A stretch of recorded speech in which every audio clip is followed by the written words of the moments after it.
play on the phone. That might be. Oh, man. Yes, this is Fresh Black Coffee coming to you from the jungles of Papua New Guinea.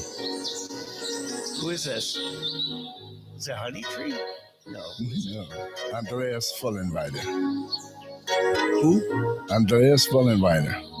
The Americans like Vollenweider. One of the greatest shows I've ever seen in my life. We saw him in Amsterdam. Really? Yeah, and what's interesting for the sound system,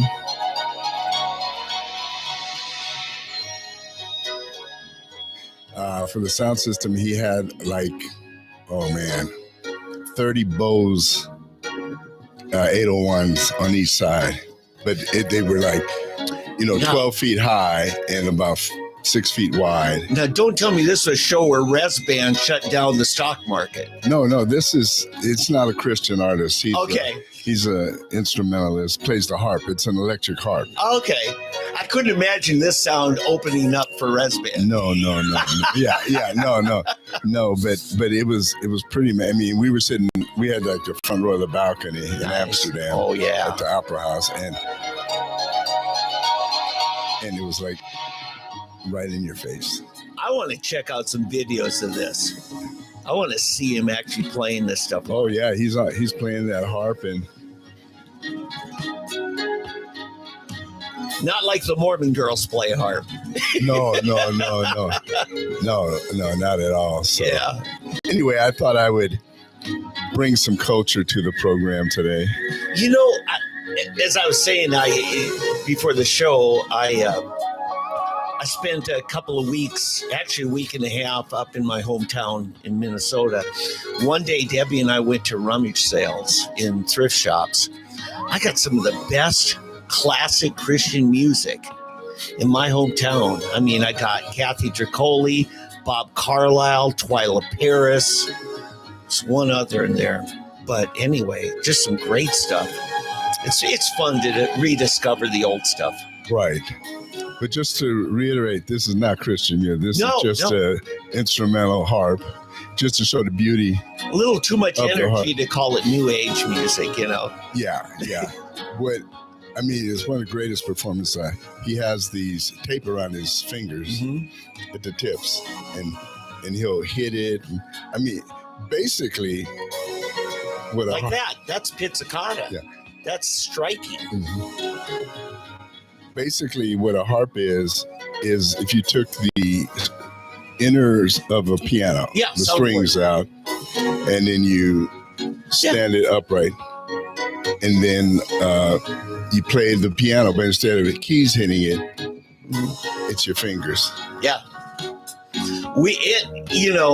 That's the thing. If you look at an old soundboard, it's almost as ornate as a harp. My son had an upright piano, old one, that got damaged in a flood. I mean, the cabinetry was falling apart. We literally took that soundboard out and hung it on the wall of the studio. It was just so cool. It was a great conversation piece. Yeah. Soundboard, aka the strings of a piano. Yeah, and that's that cast iron encasement frame, that holds frame. It. Yeah. Right. But anyway, it was an amazing. Some of the sounds that he's able to get. There's another song. There's one part of it that is so beautiful to me that it brings tears to my eyes every time he hits it. And it's just hitting. It's probably about a 4-second portion, and it just blows your mind.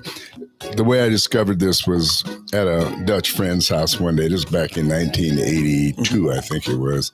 And it was playing in his house. Man, what is that? And ever since then, I've been an Andreas Vollenweider fan. I've only seen that done once before. There was a recital at the Lorton Center on TU. Homeschool friends of ours, their son was graduating in 3 years from TU in music major. and he's playing on the grand piano, and finally he gets up, sticks his head down in there, and he's basically doing what you're describing here. There's a Christian girl, used to be on Sparrow Music, when they had a Sparrow instrumental line. Okay. And I cannot remember her name, but Amy Shreve. Amy Shreve was her name, and she played the harp, and it was a Christian jazz harpist. Her name was Amy Shreve. So anyway, just a little bit of culture. Yeah. Welcome, Dave, and our audience out there. Let me stop Andreas, put him aside, and get the show on a different. You might want to mute that in case your wife calls, so we don't get the phone ringing in. Yeah, but anyway, let's get the show off the normal way.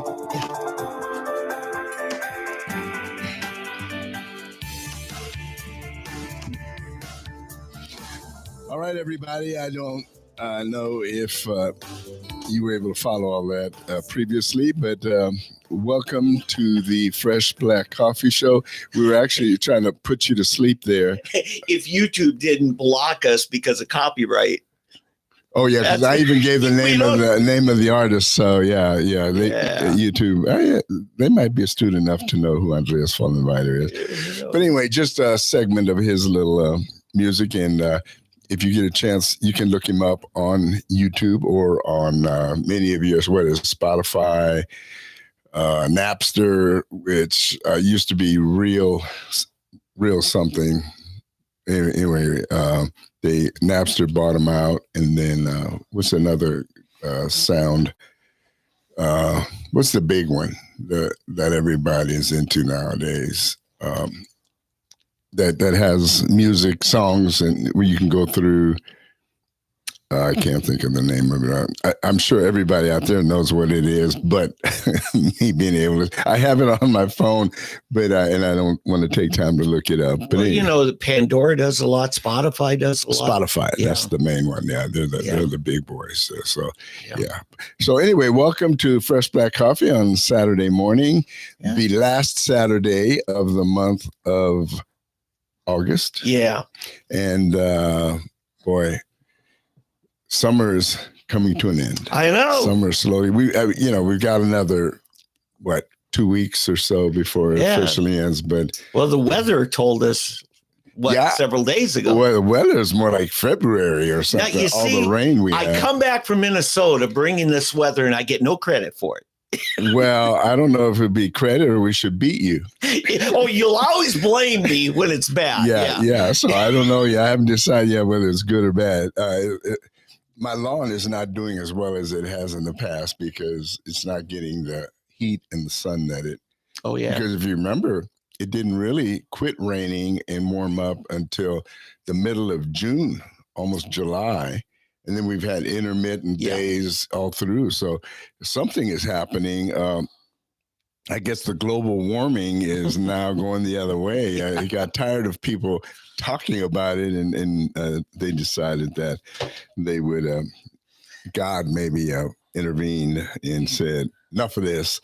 I'll show them who's boss. My farmer friends, well, actually my sister, we were out there in the cornfields picking sweet corn and baling hay, and they're complaining that they've had too much rain. Oh, boy, yeah, I can imagine. Although a certain amount is really good because it makes your corn really full and juicy and everything. So, but tell us, for those of us that don't know how they do it, how do you get sweet corn and non-sweet? Because the non-sweet is good for feeding livestock, right? Right. We've talked coffee a lot, and you talked about, two kinds of Robusta and Arabica, but God, there's thousands of different hybrids, right? Of corn. Yeah. Really? And thousands. Of hybrids. Now, classifications, you got your popcorn.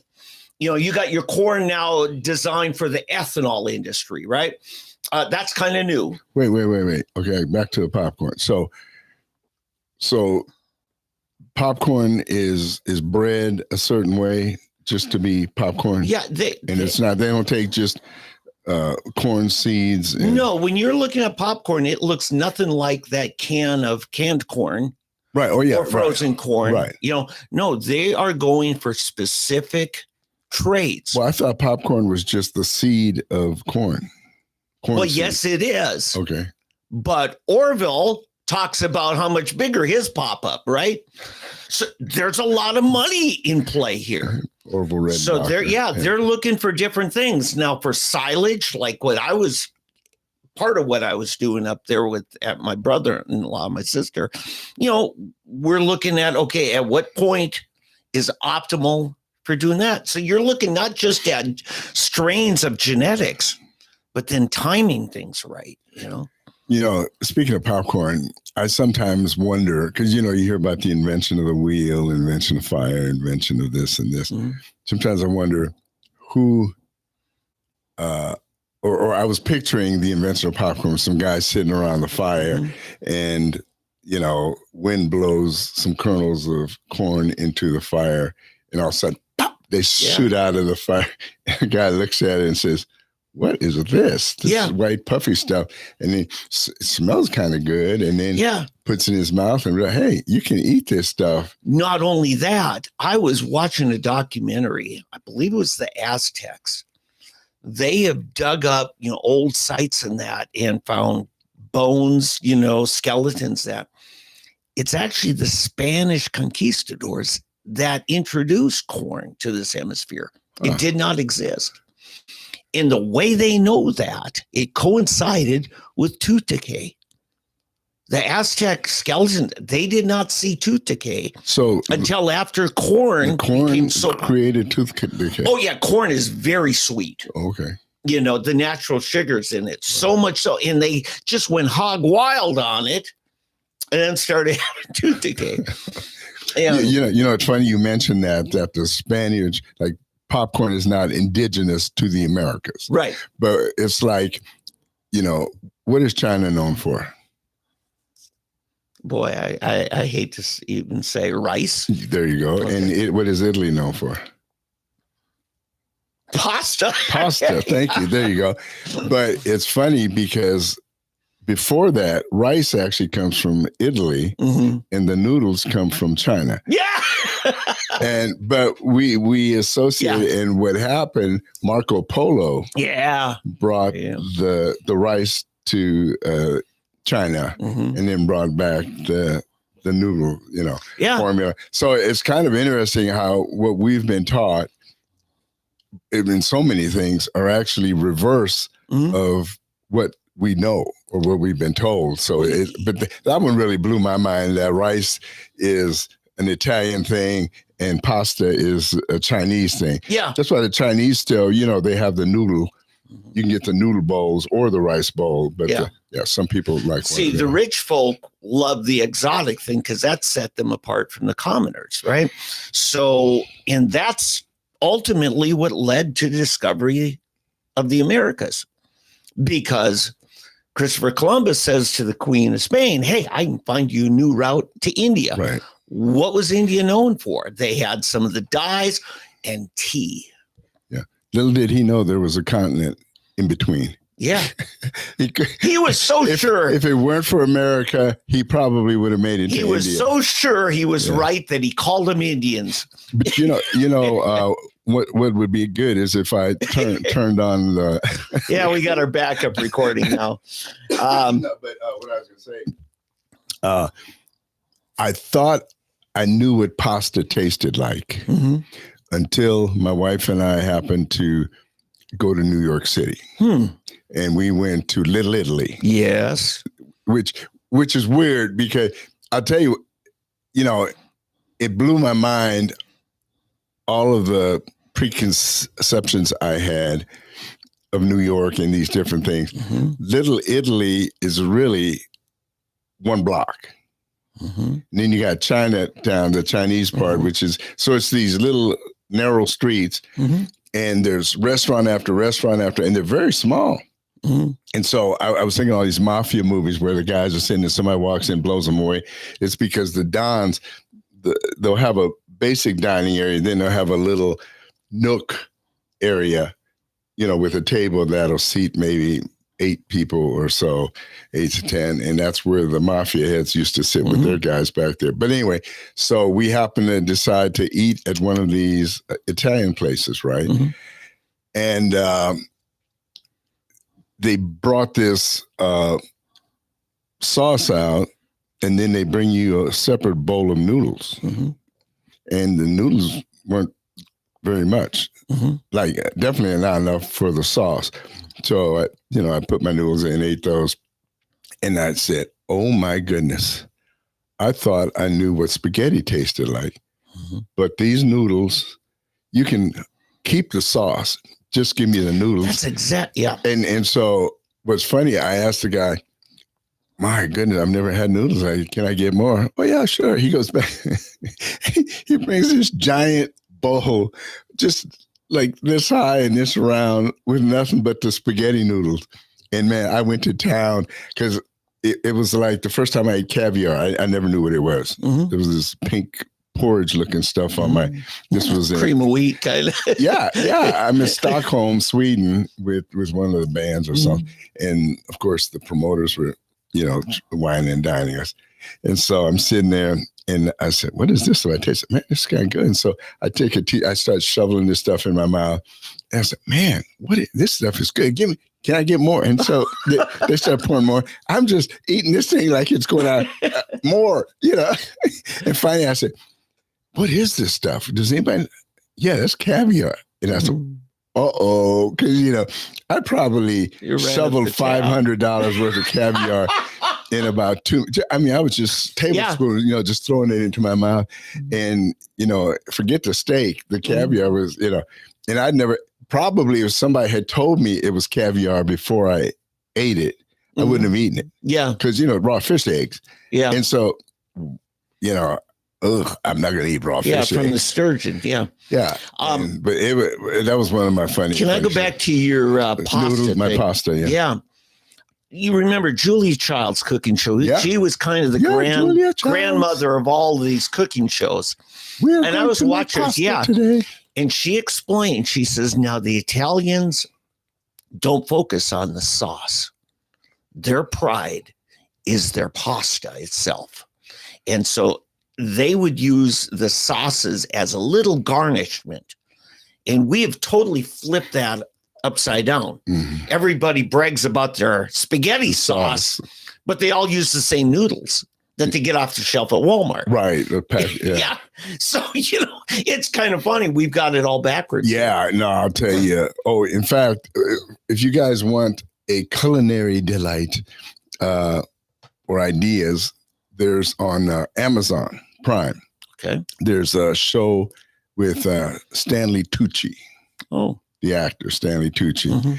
And he's going all over Italy. And each episode has them in a different town and what they're known for. And man, I'll tell you what, I could, but the problem is I wouldn't know which town to move to. Yeah. Because every town has something special, but the one thing they all have in common is the bread. They all have the bakery that makes kind of fresh made, hard. It's the hard European bread. Right.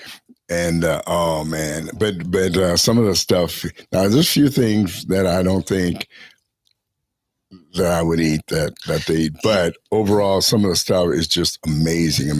Now, my wife really started getting into the different types of pizzas in Italy. Yeah. And, I ate really well for a while she was trying to discover us. And we both kind of concluded that we like the Neapolitan pizza best. Now, that's not Neapolitan like the ice cream. It's as in Naples, yes, yeah. Neapolitan. And if you really want good Neapolitan pizza here in Tulsa, upper crust over there at 91st in Yale. It's a great, and it's really the Neapolitan. To me, though, you can't beat Hideaway. Hideaway to me has absolutely, and it's the crust is what does it. And I think they put sugar in it because it's got this sweet taste. But it is. I'll just see what happened to me when I was in high school in Karlsruhe, Germany, and but they had an Italian place. Okay, and every Sunday we would go to the movies. Yeah. And then after the movies, we all went to this German place, but it was Italian German place. Mm-hmm. And if you believe it or not, you could get a pizza for a Deutschmark. And back then it was 4 marks to $1. So basically it cost you a quarter for a whole, and we're not talking about these little bitty tiny pizzas. This was probably a 12-inch pizza. Okay. Yeah. And for some reason I got into a cheese pizza. Mm-hmm. I think it's because of somebody else ate it and I tasted it.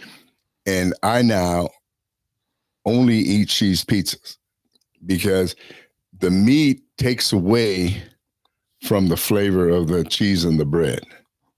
And so try it out. And if you go to Hideaway, order a cheese pizza. Mm-hmm. And don't get the thin crust, get the regular crust. But no, I agree with you on Hideaway. Yeah. But I will say it's an Americanized pizza. You know, I'm just saying if you want authentic Italian type pizzas, the one I like is Neapolitan. But now of American pizzas, I really like New York style. They've got one at. See, this shows how Dave and I never agree on anything. No, you go to 49th and Harvard. There's a little pizza. I'll satisfy with Tulsa style. Yeah. Hideaway. You want that? Wait, what's the name of the place you're talking?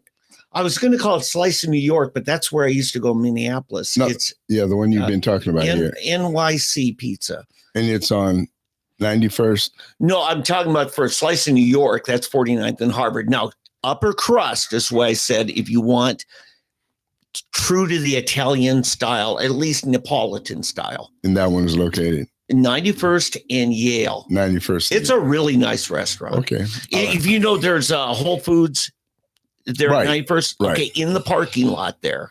Okay. Right up at the corner. Yeah, it's right by my house. That's not too far from my house. It's a great place if you want to just kind of rediscover some of the origins of pizza. I would check it out. But like I said, just a plain cheese pizza from Hideaway. Now, it's gotten expensive, though. Mm-hmm. Man, Hideaway pizzas are like, let's put it this way. Yeah. It's not Pizza Hut. No. Or Pizza Inn. No, I ordered a pizza. It costs about twice as much. Yeah. Up in Minnesota, one large pizza, Meat Lovers, was $30. Oh, yeah. See, that's a little on my. Just give me, but even then, a cheese pizza would probably be $25. Yeah. So the that's cost. crazy. I tell you what, our friends in the restaurant business have really been struggling. Yeah, but see, what's so weird about that is that's up in around the breadbasket of America. The milk, the dairy up there, and it's then also the cheese. The land of Tim Walz and high taxes. I forgot Tim You have Walz. no idea the property taxes. So my wife's uncle opened a steakhouse kind of buffet, the old Bonanza restaurant. He was one of the owners. He said his friend in Brooklyn Center, which is the Minneapolis area, before they let him open the doors, they wanted a prepayment of his property taxes, $35,000 as a prepayment on his first year. $35,000 a year. That's just the county taxes on the property. Wow. Yeah, I mean, how do you make that up? How do you end up making enough money to pay those? It's very tough. Yeah, and I'm asking my uncle, hey, how his restaurants are going. He says he just had to buy all new tables and chairs, for the dining room. And I said, he's talking about how expensive it is.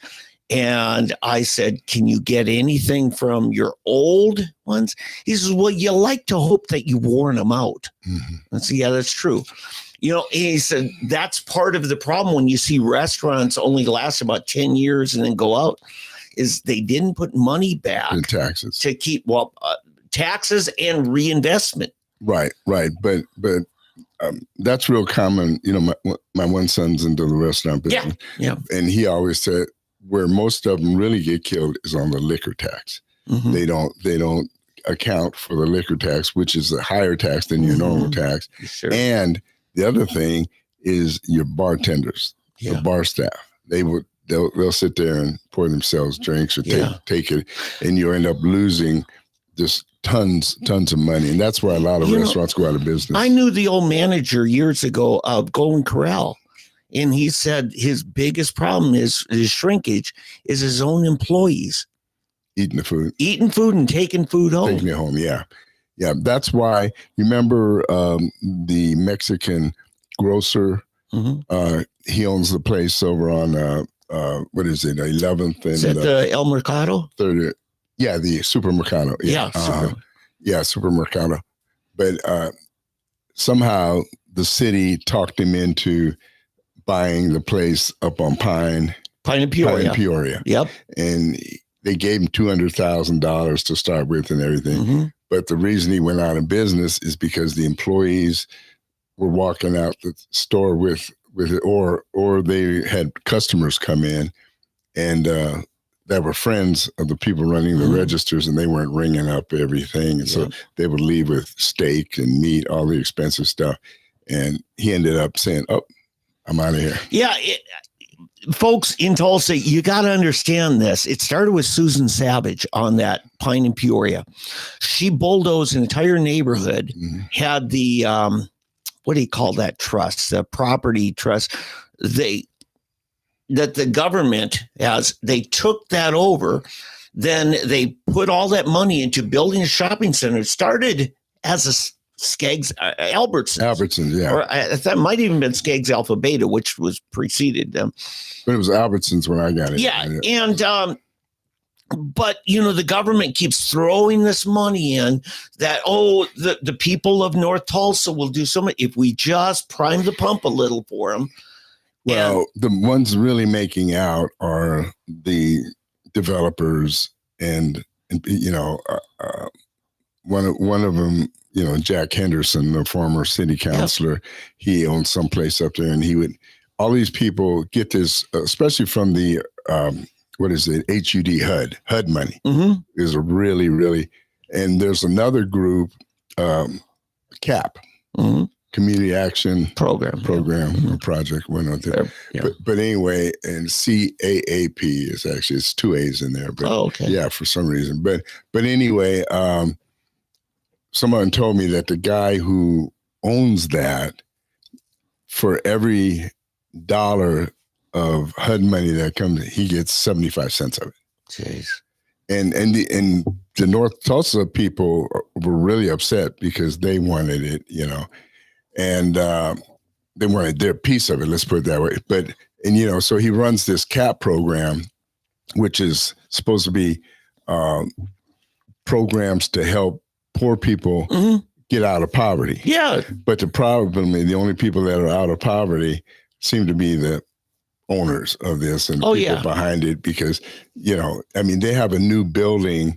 It's on 41st Street, I think. It's this big, beautiful 2 or 3 story building, and you got to go through security here and the offices here and there, and and it's just weird that people have figured out how to become wealthy off of the poor. Yep. And the poor keep wanting to give these people money because they keep believing that these people are helping them. Yeah.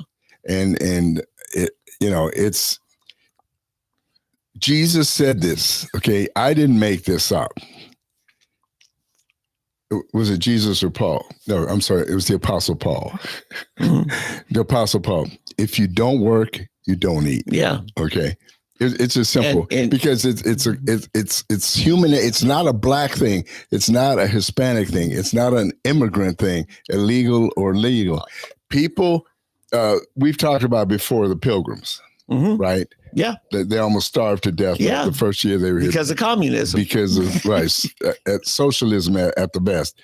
And so they figured everything was a common purse, and, we're all going to share. And there was a group of people that didn't want to do their share of the work, to take their share of whatever was in, and they almost starved. And finally they said, "Oh, we're going back to the Bible. You don't work, you don't eat."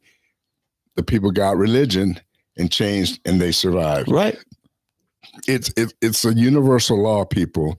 And so when I was running last year, for city council, I went before the Chamber of Commerce. I'll name names. I don't care. Yeah.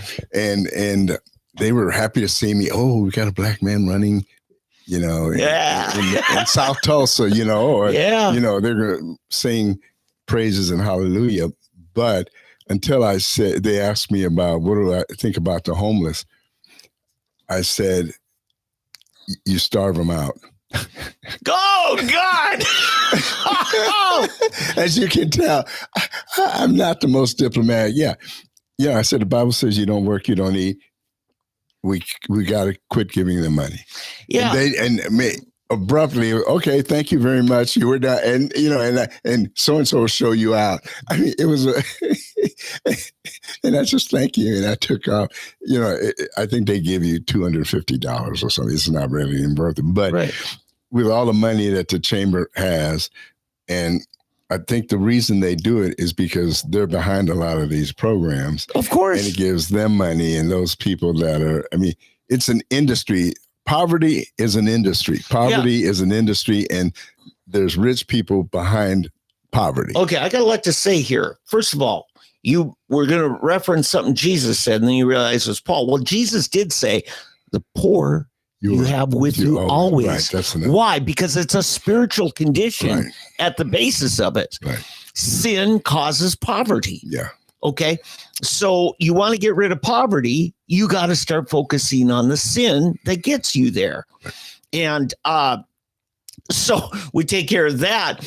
I think what you end up with HUD, I just as soon see HUD just shut down. Yeah. Because for every dollar we collect in federal taxes, then we eventually, after you pay for your whole infrastructure in DC, what's left you hope to send to the states, then you got their whole infrastructure. And then you got the poverty pimps on the local level, all getting their cut. Right. And all it's done is it's enough to sustain people to stay on the reservation for the next handout. Yep. No, I agree. And so, but for some reason, you cannot get people that you think are sound of mind to listen or to accept that. Oh, you're cruel and heartless. You blah, blah, blah, blah, blah. Mm-hmm. No, I've been there, done that. We worked, as we probably said many times, before we came to Tulsa, I worked with Youth with a Mission, YWAM, on the streets of Amsterdam. Mm-hmm. I worked with prostitutes. I worked with drug addicts, and we had feeding. We would feed them in the cold, the dealers and the people out on the street and the users, the prostitutes. We would bring them. We would try to do friendship evangelism. It's a big thing with Youth with a Mission. We became friends with these people and tried to get them to better their lives. Mm-hmm. And I'm sorry, but there's a certain point they just don't want to be helped. You can only go so far. Even my own son, at one point, we had problems with. I may have shared this before, and I had to throw him out of the house. And after two weeks of sleeping on someone's couch or floor, he realized that he did not want to do that anymore, and called his mother to see if he could come home. And we had a meeting, and I gave him an option. He could go to this little bitty Mennonite college 50 miles from anywhere, or he was welcome to stay at his friend's house and couch. Yep. Well, he chose the latter. He chose to go to this little college, and then from there another school. And then finally he said, college is not for me. Mm-hmm. I want to do something else. And now he's probably the most successful of all of my children. Yeah. But if I had gone on and let him keep living and behaving as he had been, he'd probably be one of those people, homeless people, or in jail or something. But at some point, you have to put your big boy pants on. Mm-hmm. And I say this to the Tulsa City Council, I say it to the Chamber of Commerce, I say it to the mayor, I say it to anyone. And I say it to all of you, we cannot keep feeding. In fact, I remember now what really got me thrown out and I said it twice. I said it to the Tulsa World too, I think, when they interviewed me, but at the Chamber, they asked me about homeless. I said, what you feed grows. Yeah. We've said it here before. Sure. What you feed grows. If you feed homelessness will grow. There's a reason that the homeless community in Tulsa keeps growing. It's not indigenous homeless. There are not more people becoming homeless in Tulsa. It's more people are coming from other places because they hear about how liberal we are on the homeless situation. Sure. And they're back. Remember last year when I was running for city council, we talked about the panhandlers at the intersections. Yep. And all of a sudden they were gone. Mm-hmm. They told them, no, you can't be here. Mm-hmm. They're back. Yeah. They're back right up here. You know, you've seen them there. Oh, every corner. Everywhere. Yeah. And so I knew they were going to be back. You know, it was a political thing. They did not want to look bad. So they worked out a deal with these people to stay off the streets for, 3 months or so until the election was over. And okay, it's okay again. Now they let them be back out there. So anyway, as I said, what you feed grows. If you feed poverty, poverty grows. If you feed a work ethic grows. Yeah. And so that's what we've got to do to, and it's tragic to me to see the Black community that I grew up in, to see how they have been so destroyed from what they were. Pre-1960, the Black community. In fact, Pat Campbell used to talk about this all the time here. There used to be big parades down in Muskogee of all the Black business owners and people very affluent, and they were wearing suits and tuxedos. And the women, these are Black men and women. The women were wearing these beautiful dresses and everything, driving cars down the street, parades, and it was a vibrant, economically sound and prosperous community. And yet somehow they bought into this mentality of a Black man can't get a break. So well, and the Black community, once integration happened, early 70s, they quit shopping. It was actually 60s, but. Okay, but they quit shopping. Right. At the, put them out of business. And everybody wanted to go down to Renberg's and Frug's and Reed's where the white women are and the white shoppers. Montgomery Ward. Yeah, and it's like somehow their goods are better.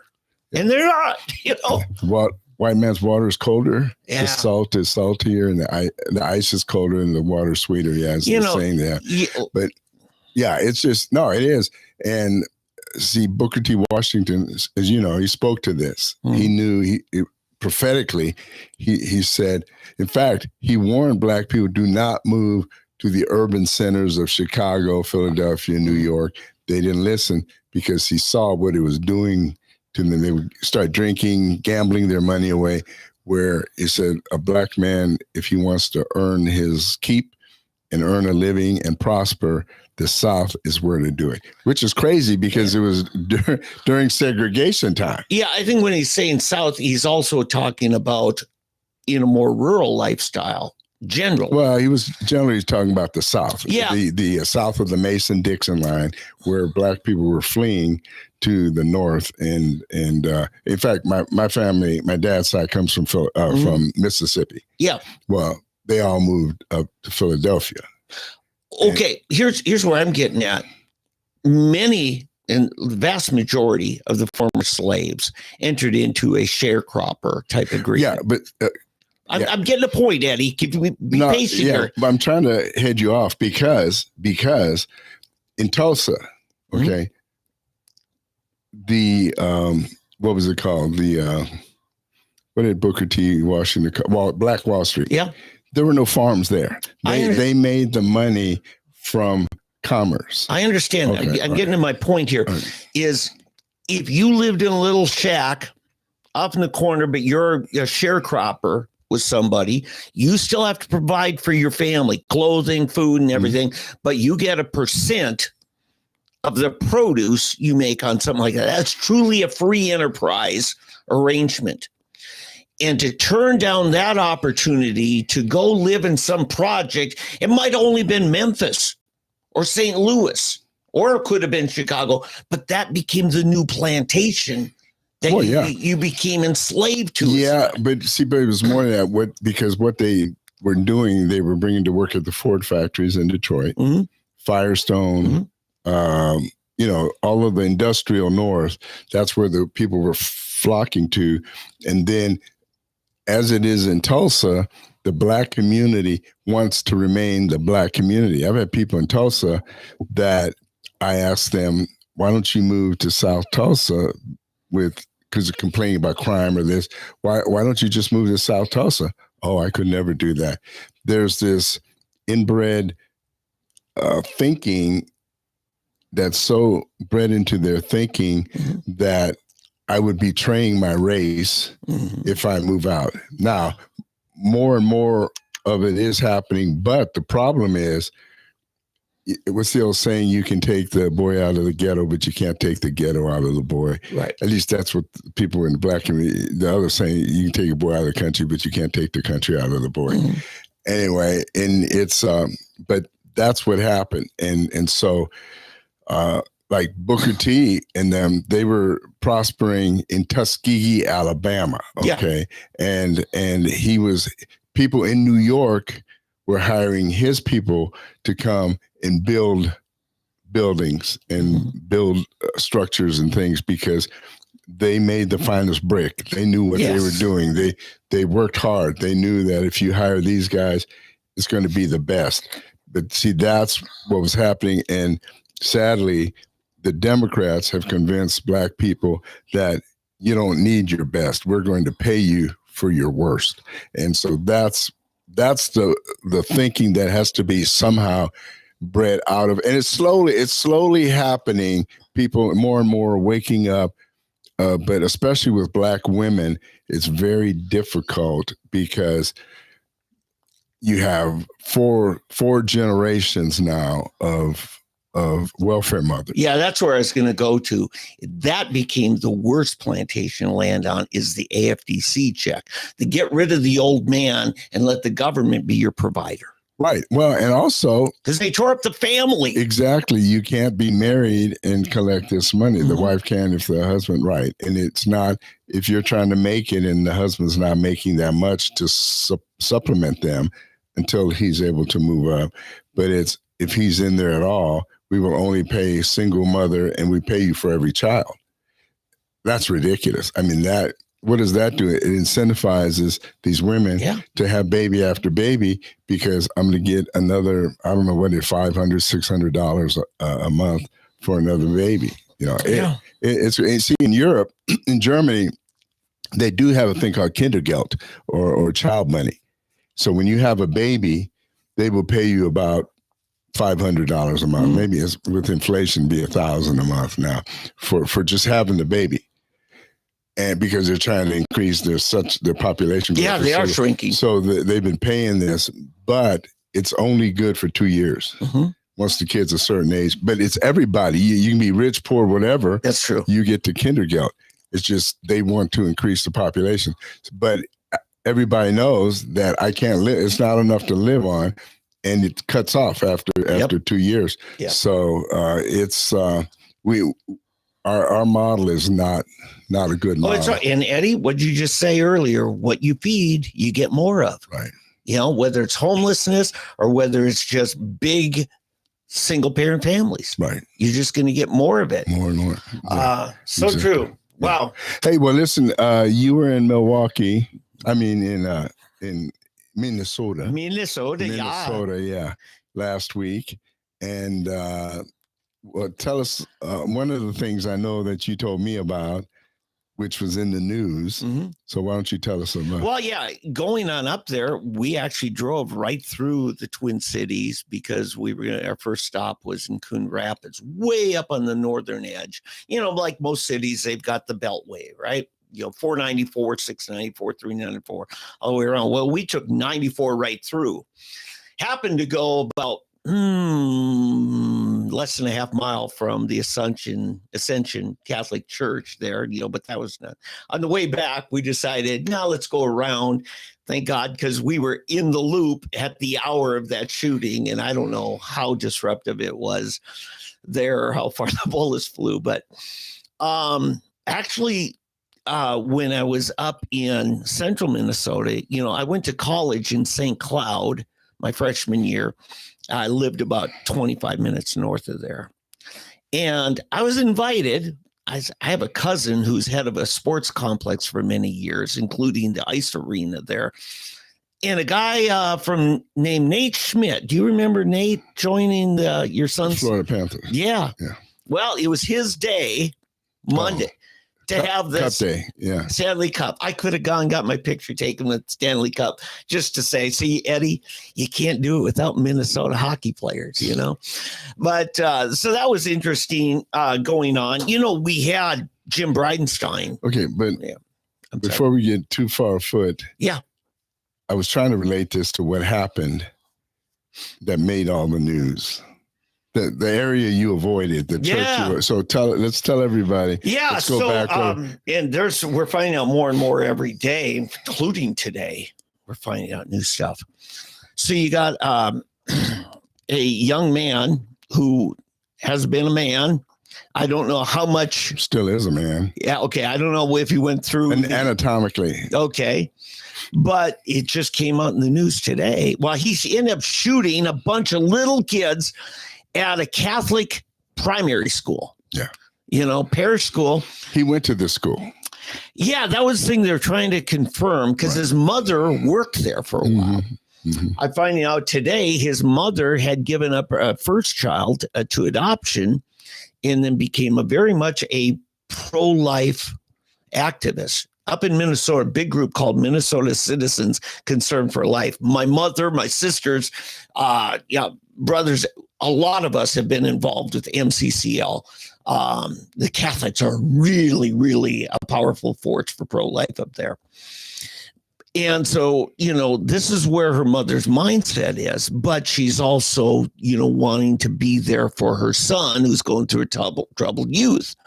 Well, guess what? They bought in to the whole narrative. She doesn't want him to commit suicide. So she says, I guess we better to have a trans child than a dead child. You've heard that narrative. What they don't tell you is the suicide statistics are even higher for those who go through a transition, whether it's hormonally, surgically, or whatever. And we just found out today he regrets being brainwashed by the transgender ideology. And that was one of the things he put in his manifesto. And boy, I tell you what, Tim Walz, Mayor Fry, that whole bunch, they couldn't get to a microphone quick enough to start the narrative of they're hating on transgenders. Eddie, here's where they're going. They're going to blame us that we didn't accept him sufficiently enough to prevent this. Mm-hmm. Really, Eddie, it's our fault. Yeah. Well, if we just embrace the ideology, we wouldn't have these homicidal lunatics. Right. Instead of self-hate, that these people hate themselves and who they are, or they hate those who won't accept who they want to be. Mm-hmm. And it's awful. In fact, if you look at the last 10 mass shootings like this, 8 or 9, I can't remember 9 or 8, but at least 8 of them have all been trans people. Yeah. They've all been trans people. And it should tell you, because it's so funny, because they always want to tell you that it's a right-wing conservative group or a conservative person doing this or this. Even remember the guy in Georgia that was going around shooting Mexican and black people and everything. They wanted to say he was a right-wing guy. Mm-hmm. No, he was just a nut. And he was upset because basically, I think the girls at this particular restaurant were not friendly to him or something. He had a thing, or maybe it was Asian. I can't remember if it was Asian or Hispanic restaurant. But anyway, the first thing the left wants to do, the first thing they want to do is take guns away. Oh, you got to stop the guns. And then after that, they try to point to the person being some right wing. I don't think there has been a real right wing shooter, a conservative, I won't even use right wing, a conservative shooter in the last 30 years. Right. But that was the first thing Mayor Fry, his first statement, he blamed the guns. Yeah. Didn't blame the hormone therapy, blamed the guns. And then they tried to say he was a Trump supporter, even though he has on one of the web, it has written, kill Trump. Yeah. Has killed He Trump. also said, kill a spick. Yeah. Which is a derogatory towards Hispanics. Right. You know? Right. Man. So you got to make up your mind, people. What is it? Does he hate conservatives or does he hate? He hates. He just hates. There you go. Yeah, he's a hater. He's a hater. You know, in a lot of these people that are dealing with these struggles, and you know what? I sympathize. Mental health you can't take it for granted. And you got to sympathize with the person struggling with I'm trying to figure out what it is that is causing this epidemic in people questioning their gender. Is it school? Is it parents? Is it television? The cartoons and things? Eddie, I don't think they are.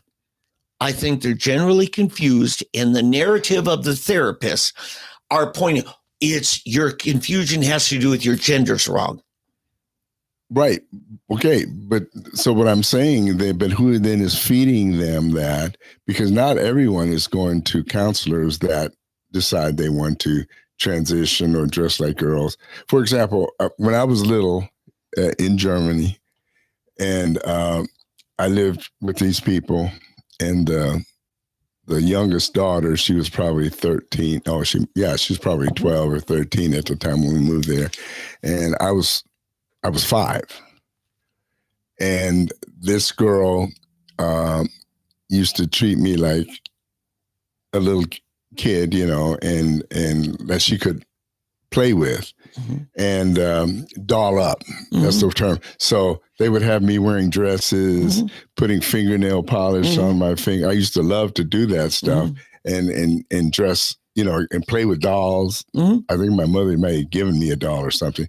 But for some reason, from the time, even then, I always liked girls, you know, to the extreme even, you know. So I was never tempted. So there's got to be something else involved there that is causing them to act out on, because just dressing up, in fact, on this one guy's birthday in Germany, this is much later. I mean, we were grown men. I was like in my 30s or something. And we decided for his birthday party at a German restaurant, we were going to dress up like women. So we had wigs, put makeup, lipstick, white gloves, trying to wear small heels and purses. And so we pull up and get out and we start. Well, I suggest it's because you were comfortable in your masculinity that you could do that. Yeah, we were. I mean, it was a joke. It was a total joke, you know, and we went into this right in the middle of town, and we went in, and the Germans were just looking at, because, you know, they knew we were guys. Right. Just like, and so anyway, we go walking into this restaurant to surprise this guy. And we sat there the whole night, speaking with high voices, the whole thing, just acting, pulling out this thing, you know. But it was one of the funny things. But again, it was a joke, guys wanting to play like women or women that want to do that. So, but in reality now, it's no joke, right, with these young people. It's, as C.S. Lewis would call that, hideous strength. We don't know all that we're dealing with. We just know it's incredibly powerful. Dr. Robert McCullough refers to a mass platform psychosis. It's truly a societal brainwashing that goes on. But there are, separate from that, you got people doing it as a joke. You got people actually making a profit off of this thing. So they're exploiting it. I mean, how many times have we watched, the Cleveland Browns games where they got the guys all dressed up like women, but wearing pig noses, it's a joke. Yeah, it's a joke. Okay. But you've got really confused young people who look at how brainwashed they're getting. I blame the parents too. And usually it's the mother, because the mother likes dressing their sons up as little girls and being dainty with them. Did you see? I see that happening more in the toddler to young primary school days. Oh, yeah. Yeah. Oh, yeah, sure. But once that seed is planted, was it Oprah's show, or what was the one show where the one transvestite? Oh, no, it's the one with Michael Strahan. Good Morning America. Okay. And I can't remember what they call this, but anyway, it's on YouTube and it's all on the news. But this guy, little boy, who thinks he is or wants to be a little girl, I think he's like 7 or 8 years old. And they say, here he is. And they play this music and here he comes walking out. Just like, I mean, that's the funny thing too about gays. They overdo it. You know what I mean? It's exaggerated femininity. It's not just women don't act like that as feminine as these guys do. Right. But anyway, he walks out and the people cheer. Yeah. It's a performance. Yeah. And then he walks back out, and it's just, it's our culture. It's like, what was it? Was it Billy Graham that said it, or somebody else that if God doesn't destroy us, he'll have to apologize to Sodom and Gomorrah. Yeah. Because we are right there. I really think largely we have to be careful as parents how much we've delegated over to a socialist society, a school system that's doing most of our parenting for us. Remember, the scripture says, train up your child in the way they should go. It doesn't say hand them over to the state and hope for the best. Right. Because we really have to do that. Yeah, you know who Tammy Bruce is? Yes. Okay, Tammy, I think is a lesbian. Yeah. You knew that. Okay. And I remember this was 20 years ago when she first came out saying she used to be the head of the California branch of the National Organization of Women. Now, she used to be the head of. Wow, I did not know. Oh, yeah, yeah. And they drove her whole from the women's movement because she saw the lies. And she says that she and every lesbian that she knows was led into that by an older girl or woman. Yeah. Every last one of them. And I'm convinced it's the same with the boys, that there's some influence. I may have talked about my friend who was a choir boy in Philadelphia. Yeah. And he wanted me to join the choir. I didn't know he was gay. I didn't even know what gay was back then, I don't think. I was probably 11 or 12. And he wanted me, but it turns out that the whole choir, and it was all boys, like the Vienna Boys Choir, but the American version. And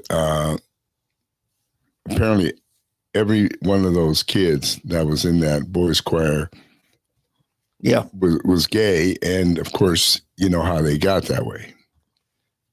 Priests. Yeah. Priests were led them into it. So, I mean, it was a wonderful thing that I never did join that thing because who knows what, I mean, God's grace. Right. It was God's grace that I didn't join it.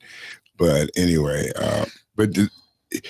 I'm sure that there's adult influence happening to these kids that makes them gender confused. Yeah, if you molest a child prepubescent, it's the only mental illness you can give somebody. I mean, as my best research on it and working with the people of NAMI researching it, if you molest somebody post-pubescent, it's traumatic.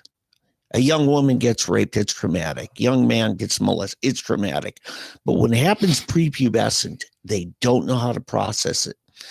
And statistically, the numbers of those victims, prepubescent victims of sexual assault that end up in a homosexual ideation is much higher.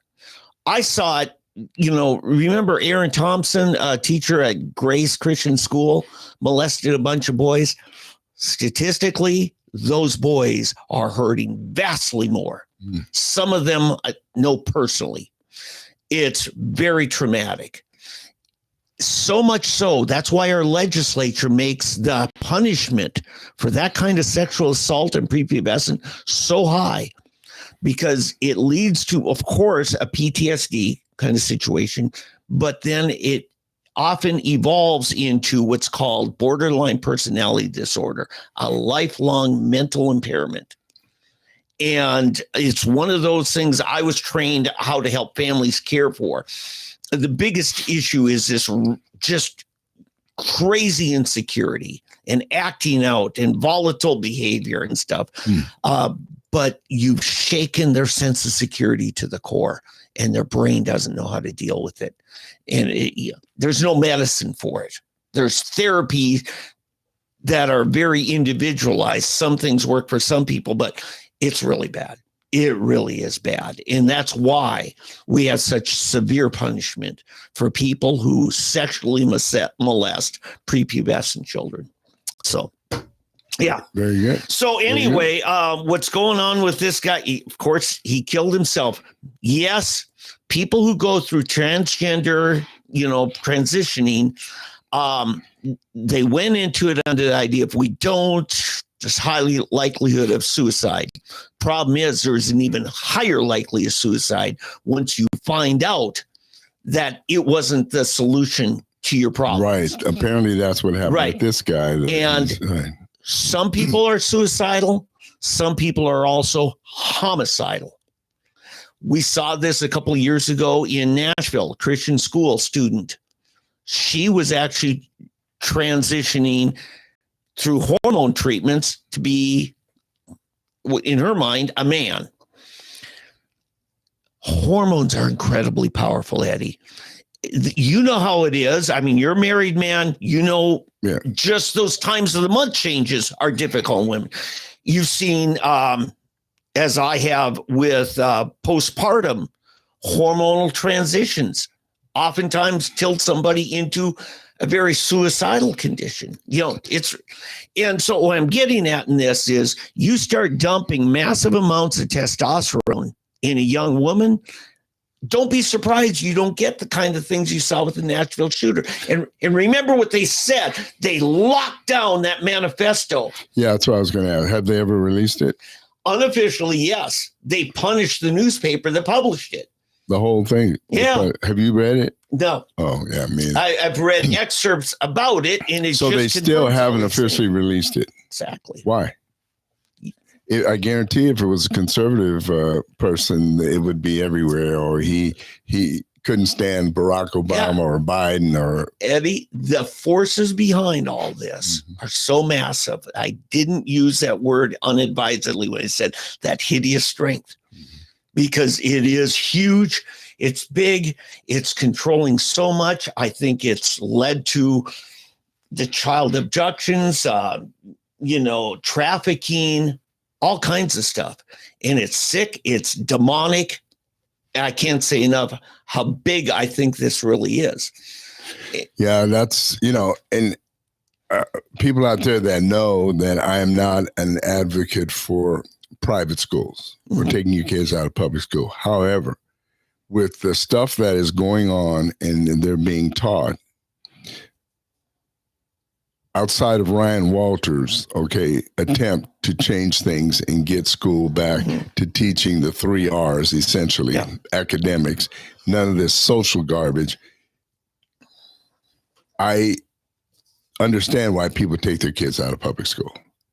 Now, the other defense for not doing it would be to have a strong Christian-based family structure.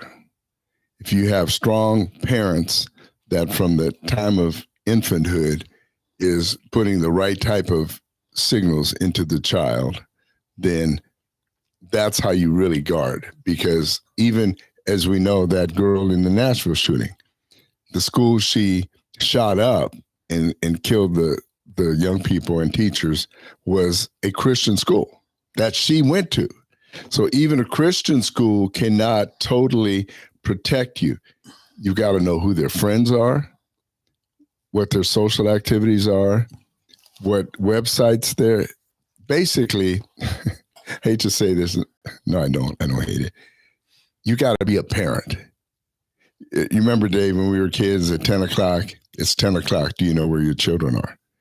You know, now you have to, it's 9 a.m. Do you know where your children are? You just said a bunch of things that are great. Don't just blame the school. Right. Because there's plenty of other influences. Don't blame the cartoons. Right. Don't blame the this, the that. No, it's you. And I'll say this, whether you send your kids to a public school or a private school, be involved. Eddie, the reason your kids did well wasn't because Union's so great. It's because you had expectations. You followed up. Your wife was very involved in it. You were hands-on parents. Well, it was, but see, that's, yeah. No, I appreciate it. Thank you. But it has to start before they get to high school. By the time they get to Union, they're messed up. They're messed up. Eddie, it was you going to a teacher conference at German school where she had downgraded her expectations of your daughter. Right. And you set that straight. Right. That was happening, what, fourth grade? Fourth grade. Exactly. So, I mean, Eddie, your kids were strong enough they could walk through Amsterdam's red light district on their way to school because they had a solid foundation at home. Yeah, and it's interesting because if you look at the kids that did that, okay, the majority of those kids are very strong. And it's like we didn't feel a need to keep the kids from it. In fact, I may have told a story about there was a couple that came and did some teaching with us in Amsterdam, and they worked with Francis Schaeffer Labrie. Labrie's this special school in Switzerland that Francis Schaeffer, the philosopher, Christian philosopher, had.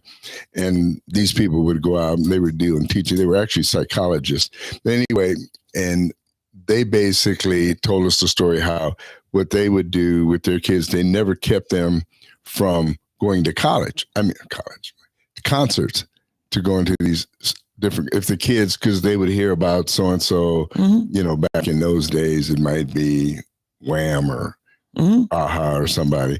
So, but what they did, they would go to the concerts with them. That's right. And then they would afterwards ask them, they would ask questions, okay, what was good, what was bad, but teach them how to discern the good from the bad. And that's how, and so we never banned our kids from doing anything. And what's interesting, here's what's funny. We came from Europe one time on a, mission sabbatical. Yeah. And so we're at I say probably at that time, my best friend and his daughter, he had these two daughters. Okay. They got them from babies and raised them. And the mom was just super strict. So they came to our house. And of course, my kids come to America. We didn't have TV and cartoons and kid shows in Germany. Okay. So my kids were at my mother's house and they're in the den in front of that TV watching some kid show. And so when they came in, I said, hey girls, good to see you. Our kids are in there watching cartoons or something. You can go. And then the mom says, no, we don't allow our kids to watch.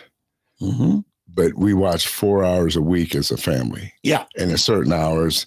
And we're going to, and I don't know what I was thinking, but I let it out. I said, oh, really?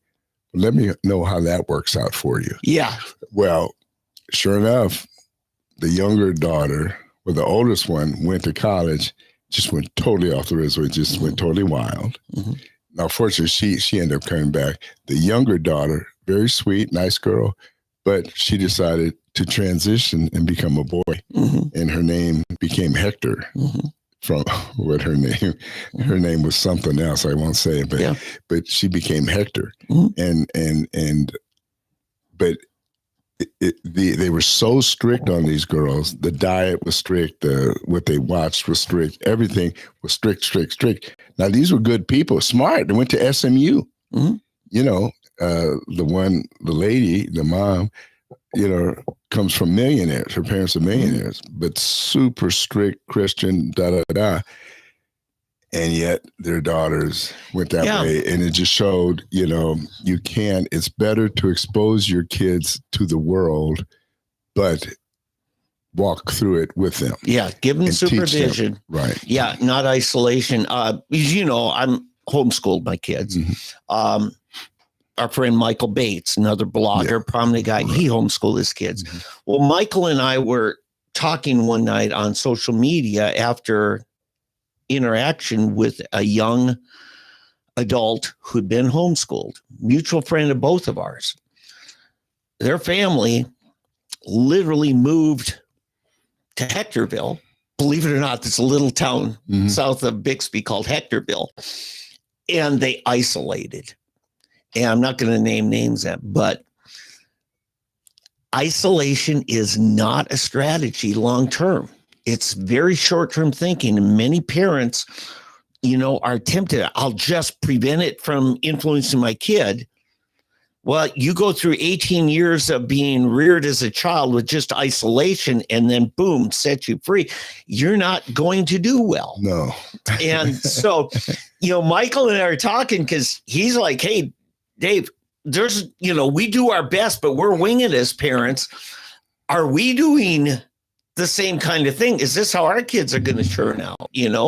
And fortunately, we haven't had that kind of thing where they just kind of can handle the freedom. Yeah. And oftentimes they feel like they've been brainwashed. Yeah. But again, it's part a part of it is discipline. Mm-hmm. Like, my wife, to her credit, she didn't necessarily always like the way I disciplined, but she never interfered. Yeah.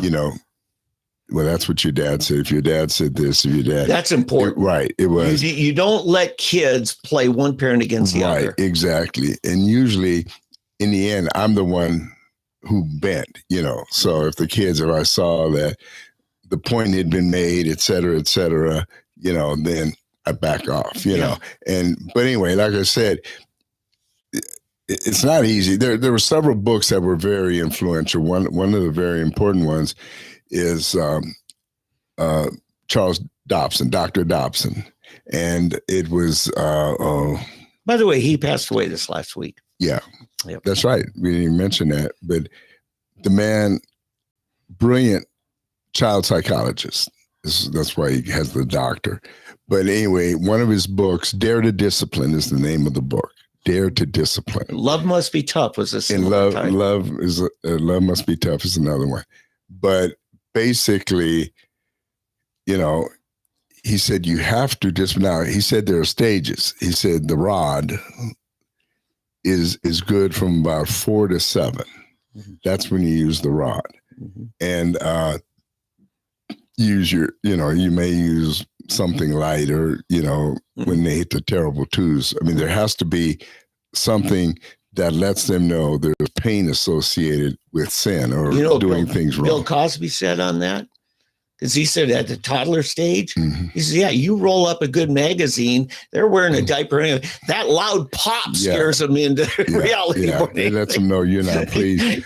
But anyway, but you have to adjust it the older they get at a certain point. You can't be spanking a 14-year-old, 12 today in these days. But there needs to be a certain amount of discipline, as we talked about earlier with my son. I went through some real issues, but it's funny because of all the kids, I think he's the one who understands my love for him more than the others. That's neat. It's the weirdest thing because he's the most tender towards me now. We still argue periodically about different things, but he understands and part of that, throwing him out of the house was part of what I think he realizes that saved my life. Yeah, it's boundaries. Mm-hmm. It sets boundaries on what you. Right. I can't remember if it was Jay Kessler, Campus Life. Youth for Christ guy, or it was Dobson, one of those two guys on the radio, referred to that whole process, the teen rebellious years, and said, it's like the kid says, I'm sick of all these rules around here. I'm getting out of here. I'm joining the Marines. And you're an Army brat. You know what it's like. If you get sick of rules, military is not your escape from rules. No. But it's probably where you need to be. Yeah. But one of the things the couple that I was saying from L'Abri was this place in Switzerland that Francis Schaeffer had, but they had I might have told the story before. One of the original Youth with a Mission bases was in Lausanne, Switzerland, and the distance from the building to a major highway was like 50 feet. Yeah. And so how do you keep little kids from running out there? So they painted a big white stripe at about 20 feet, 20, 25 feet. You do not go past that line. And so, and he was talking about little ones, so a young child cannot understand if they say why, because you might die, you might get killed. Well, a little kid doesn't really understand at a certain age what death means, but they understand what a wooden spoon on the butt means. Yeah. So you use that. That's what I was saying, up until about 7. And then as you get older, the discipline has to change. The discipline grows with the child, the ways of discipline. So, but I never forgot that, and that helped us in raising our kids, that we need to, follow this thing and praise God. I mean, my kids aren't perfect, but I know they came out a whole lot better than they would have. You know what worked for my kids on that with the street stuff? Well, no, we lived like right by, just before you get to a cul-de-sac, right? Olive oil. No. So we had some renters in that cul-de-sac that were just college-age guys, and they were always flying through, in their sports cars. And there was a car parked by our driveway. Well, I put a tall kitchen. This was in the days before the city provided your trash deal. You had to put your own trash cans out. I left a tall kitchen trash can out there, Rubbermaid thing. It was empty. But one day that guy come flying, and my kids were in the front yard, not 20, 30 feet from the curb. And I kicked that empty can out last minute. And the guy in the sports car couldn't stop soon enough. And that thing's got underneath the front, engine wedge, and just, he comes out and he's cussing at me, what you did. You did that delivery. I said, it could have been my son's head under there. But my boys were watching. They now had a picture, and they were only like 4 and 7 years old, but they saw what it did to that trash can. What did it have? I can't hear you, Eddie. You're muted. I'm sorry. Did it slow down the driver after that? Did it when teach he them? saw me, it did. Yeah. Okay. Yeah. Because anyway. Yeah, we need to move on. Hey, so another thing in the news is, it's kind of, my dad used to say huff against the house, but it's Trump against the house. And it's like these judges are still doing what they can to block everything Trump. Yeah, a big one came last night. So they blocked, there's 2 of them that I have. They blocked the expeditious removal of the illegal aliens. That was the other one. And the other one is on tariffs. Yeah. So, it's these district judges, which are small time, really. They're not big time judges, but they're more locally and regionally authorized. That's what their authority is. Yeah. And these people are stopping national issues from basically a local court. And, now I don't know if I think one of these did go to the Court of Appeals. Yeah. Let me split it apart. I agree with you. That whole deportation thing, Trump's in fine shape there. That's just hissy fit because they can. That's going to, and Gorsuch literally ripped into him. So it went to but it hasn't actually come before them yet. He just basically. No, they're doing these.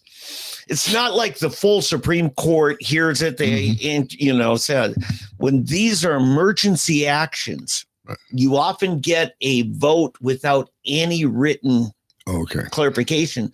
But Gorsuch, just said, look, you've got a precedent here. You knew where this court stood on this, and you're continually defying precedent. So that's on the deportation thing.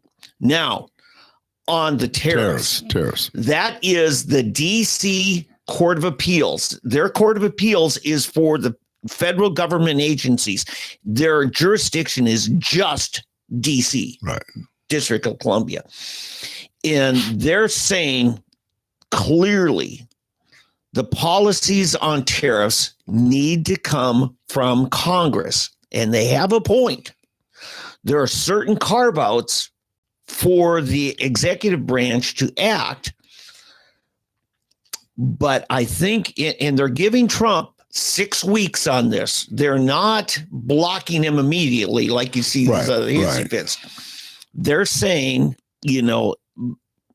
unless action's taken, these will go in effect. I think he said October 14th or something like that. So, but it's true. The executive authority to impose immediate tariffs must pertain to national security. I think they got a point.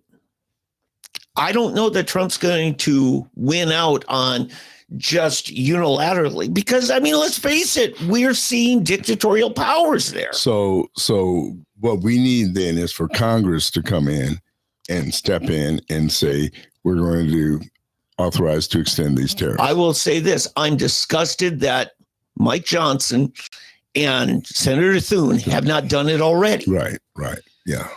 Because they're dragging, they did not go into recess to allow him to do recess appointments. They're literally, the Senate is blocking Trump. The Republicans in the Senate leadership, they're blocking Trump on this. Yeah. And they need to hear from us. I don't think we're having a problem, certainly not with Mark Wayne Mullen. I don't know. I've seen Langford talk out of both sides of his mouth, so I don't know where he's at. But because he knows election time is coming up again here, sir. Not for him. Well, Mullen's going to face. Well, no, is it? I thought Langford's not up for another 4 years. Oh, he's got the 4 years. Okay. Yeah, because just 2 years ago, he narrowly avoided a primary challenge. Darn it. Well, not so narrowly, but Mullen was replacing Inhofe. Right. So Mullen, I don't think he's up again until 30. Yeah. I know, something like that. Right. So 28 is Langford then. I think so. Okay. Yeah. So anyway, but that's for us in Oklahoma. Largely, we've got to see Congress step up. They've been skittish. They're always. I like what Pat Robertson once said: the difference between a statesman and a politician. A politician is worried about the next election. A statesman's worried about the next generation. And we need people who really, I'm not care about politics. I care about the future of our country. So. Yeah. There are two issues here, kind of. They all center around one, but it's really two different issues. The one on the tariffs, we've seen the results. The results are that we are making boatloads of money. Mm-hmm. Okay. Our revenue, the national revenue, is just going through the roof. We're making more money probably than we have in 50 years. The other part of it is the Senate or Congress, let's say Congress, both houses, obstructing now some of the things. And see, the first thing I think of is, again, money.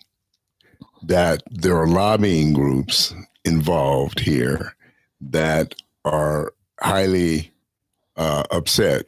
And here's how it works. It's not necessary. See, we always think it's like, if I want Dave to do something, Dave, here, I'm going to give you your family, $20,000 or whatever.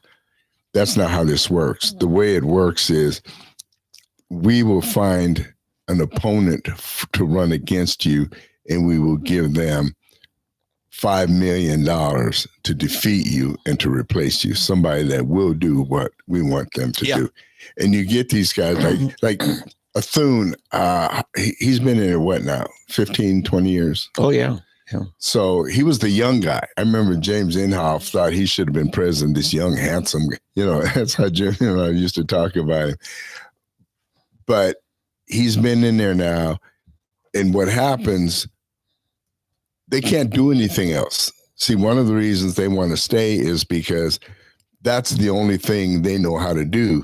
Now you get somebody like Bridenstine, even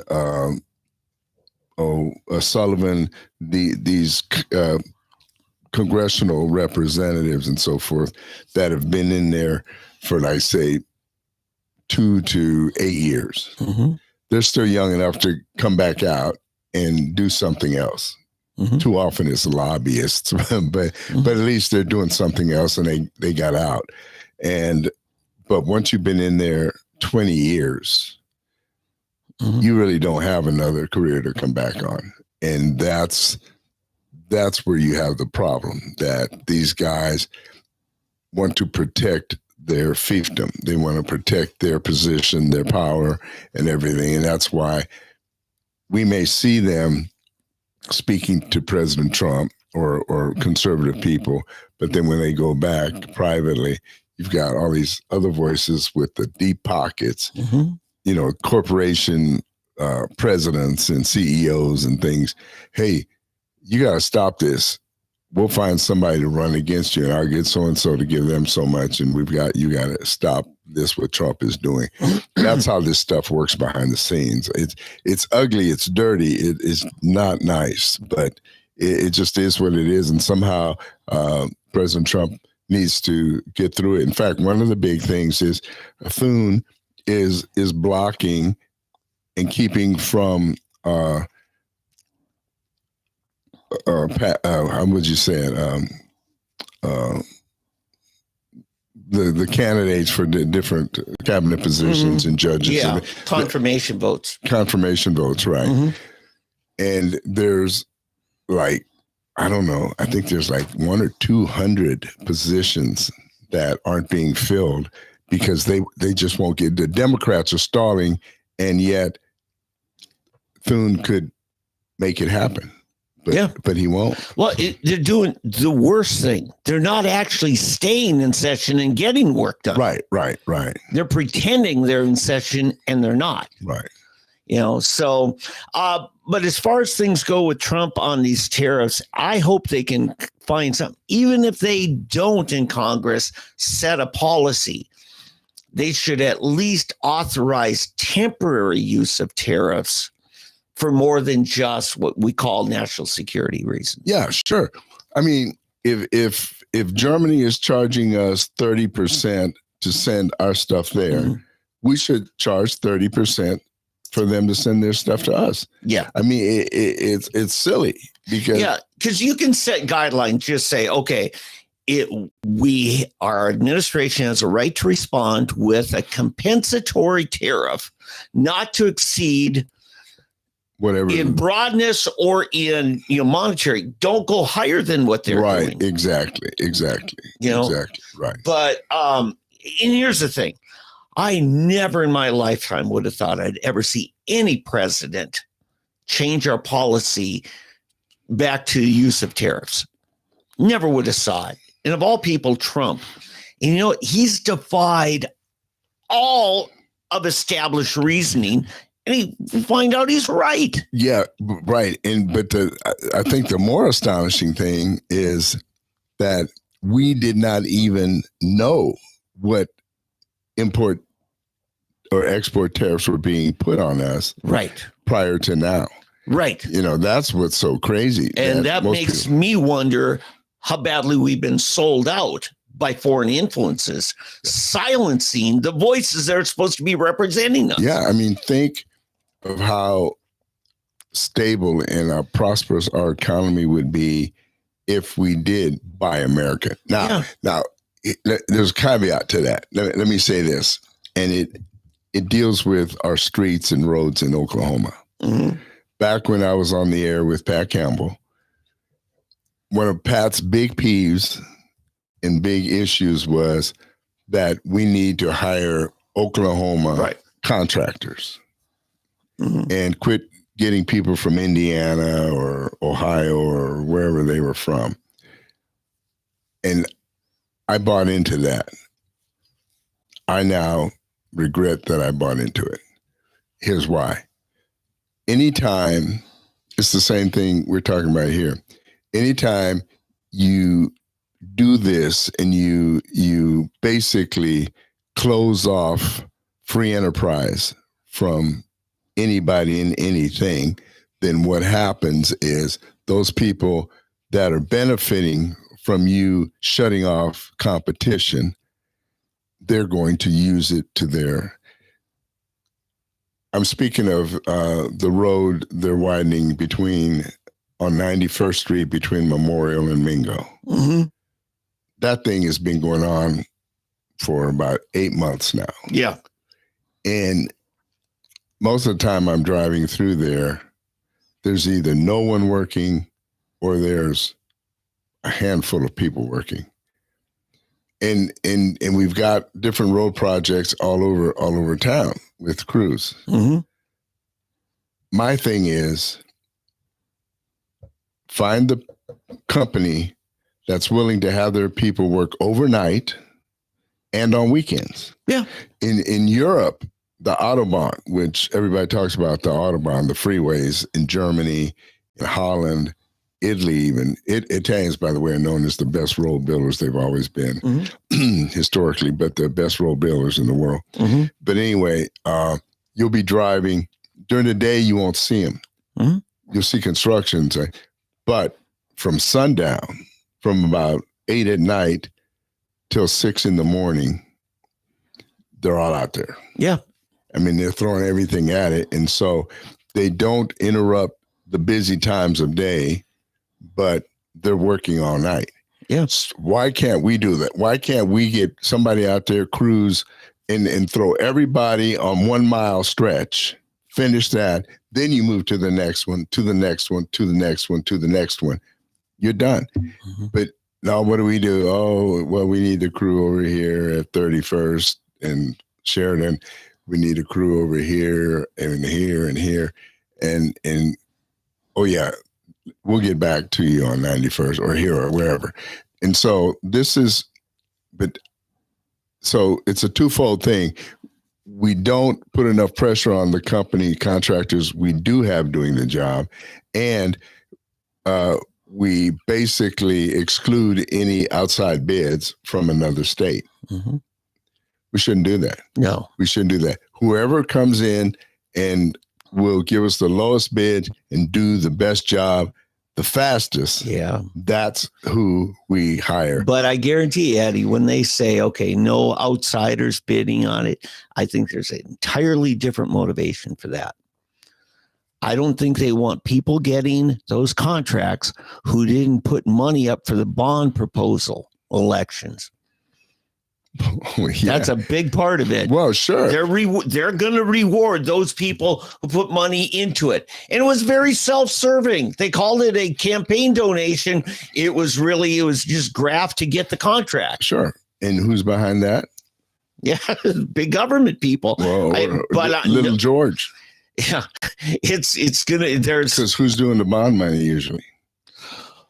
The banks. Well, yeah, there's that part. I'm talking about just getting the people to pass new taxes on themselves. Oh, yeah, that is. But I'm still talking about basically, the road and street work. Yeah, that we need to. Those are usually like third penny tax extensions, things like that. Right. Capital improvements are usually brought to a vote of the people to extend a special tax. Oh, right. But then the bond money ends up going to of course, yeah. certain banks, and there's one in particular that right. to get all of them. Yes. And so, these are the things that create havoc, and the reason that you're going down the roads of streets of Tulsa, boom. Right. And as soon as you leave Tulsa, you go to Broken Arrow, you go to Bixby now, you go to Owasso. You don't have that. Yeah. For some reason, all of a sudden, it's like leaving Oklahoma and crossing the Red River, and all of a sudden the roads get smooth. The highways too. Yeah. So I'll go back to my 4th grade social studies class where we were to have a unit study on Hispanic society and culture. And one of the things we were taught in 4th grade is after lunch, they normally have a siesta time during the hottest hours of the day. Well, much of our road construction is happening in the summer. Those brutal afternoon hours, even if they are working, they're working very slow and under specific dangerous conditions. I don't know why we aren't seeing crews out there 6 a.m. till say noon, and then from like 5 p.m. until say 9 midnight. or 10 or midnight. Yeah. It all depends. If you're in a residential area, you don't want heavy equipment going on after. Well, no, but I mean, on the major arteries like 91st or yeah, that's still residential. You got people backed up whose houses back up to that. Yeah, well, they need better soundproofing on their homes. Oh, it's get her done. Eddie, if your house was there, you would think differently. Well, no. I mean, seriously, it's trading one inconvenience for another inconvenience. Yeah, I agree with you. But I will say this, Oklahoma City, when they were redoing I-44 through town, they had overnight crews. Right. That's what because it wasn't in a neighborhood, so you weren't disturbing the peace for anybody. And I would rather work those hours. Well, yeah, it's cooler, it's quieter. You guys, it's safer for the crews. I mean, everything. It's just, I mean, all hands on deck. Whatever works, we need to revamp the way we do street construction in Tulsa. Yeah. Because it's taking entirely too long. And then a lot of times it's a schlock job. The road, once you get south of 81st Street on Memorial, there were holes and ruts that, like the ones out here. Yeah. Well, what they did, they cut concrete blocks out and put them in, but they're not. Why didn't they overland with asphalt? Because now it's just still a terrible, and even the concrete chunks are coming back out again. Mm-hmm. I mean, if you're going to do the work, do it right, do it as quickly as you can. And, the money, it may cost you more initially, but it's the money you make up for the time. Let me add something to this. Another factor. Mm-hmm. So when you look at Oklahoma's history of scandals, capital improvement projects are normally where they're at. The great county commissioner scandals of the 70s, or actually the 80s, Gary Richardson, Bill Price, Frank Keating, those were the federal prosecutors. It was the federal government that came down. And about a third of our county commissioners ended up in prison. A third of our county commissioners, and I'm telling you, Eddie, you don't have scandals when they expect to get caught. I would say less than 10% of scandals ever get found out. So as bad as our history is on that, the problem is 10 times as bad. It's kind of like that iceberg looks mean, but if you saw how much the iceberg's under, you would be really terrified, right? Yeah. So what I'm saying is, particularly in this area, we need greater investigation of what's going on. It was like 20 years ago, we just sent away a Tulsa City guy who's awarding contracts because he was taking money on the side. It was really a fluke how we ever found out about the county commissioner scandal. It was just because some gravel company wasn't paying enough taxes. And they said, no, you don't understand. Even though I billed it for that, I didn't get that much money. I had to tell them, the county, that this is, I agreed, I got this. But they only sent me a check for the original invoice. They made me pad the invoice, and they pocketed the money.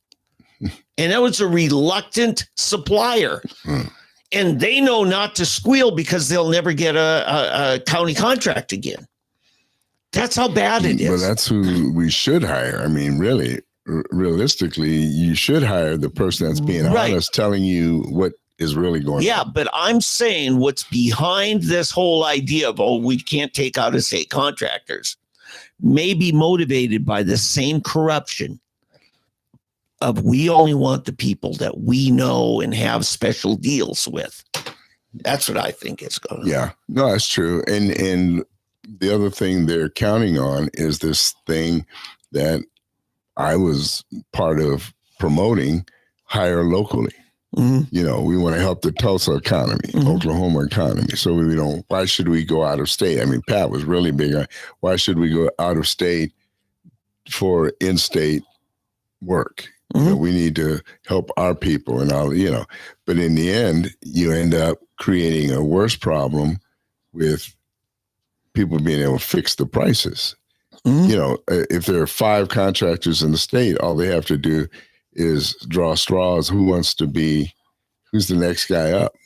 You won the last one. Let's give it to Joe. Yep. The next time we'll give it to Bill, Sam, just move it around. Yeah, all of that's illegal. Because it's supposed to be open, fair, competitive bids. Right. And it's rigged bids. Sure, but how are you going to stop it if you've already basically blocked out hundreds of other people to bid? Yeah. And then among these, you think somebody's going to... Yeah. You know what illustrates this good? My hometown has a Walmart Supercenter now, but they had to get special permission from the city council to go from their Walmart store to a Supercenter. In other words, that has all the groceries and all the other stuff. And a lot of my family was fighting against them coming in because they were going to undermine the local retailers, right? And I said, well, just don't shop at Walmart then. The problem is everybody wants the lowest price. Yeah. Because he was coming out of their pocket. And they wanted everybody else to be forced to support the local guy with the higher prices. Yeah. And I'm like, you know what?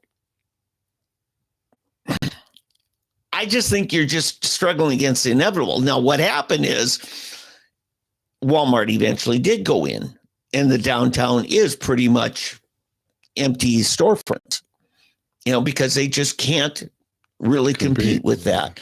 But you know what? That's just the way our society's changed. And, it's just like the guy who's, upset because automobiles killed the buggy whip industry. Well, it's an inevitability. You better go find some other business to be involved in. Yeah. Because you can't compete, and you're not the best solution to the community needs. Yeah. No, you're right. You're right. Yeah. So what else you got for this week? All right. So we covered the tariff battles that's going on.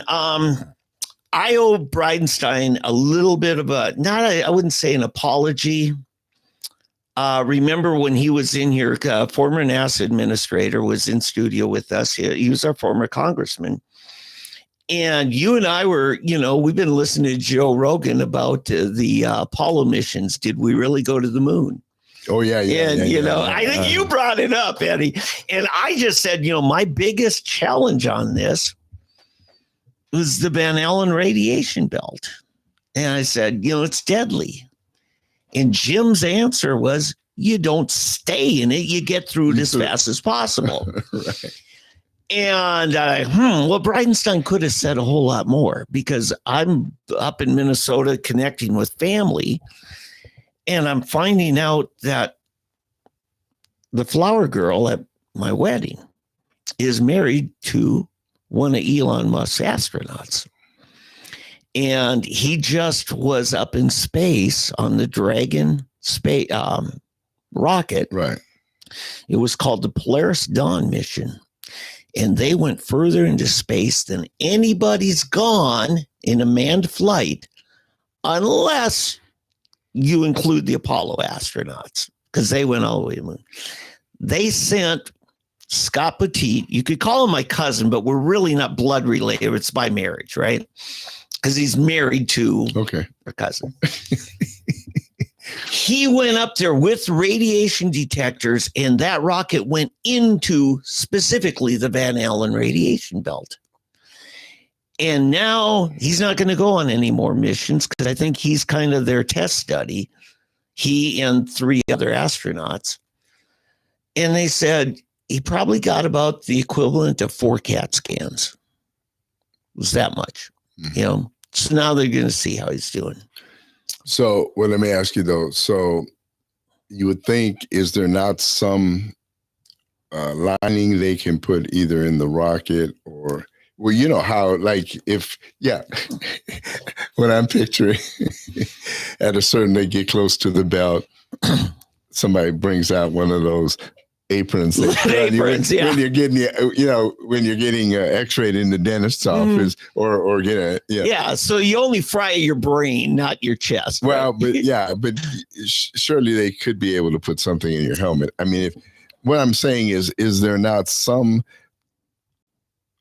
invention out there, some piece of equipment or material that can block the radiation from you? Yeah, and I think part of this is studying what kind of radiation, what different spectrums are, what all's included in this thing.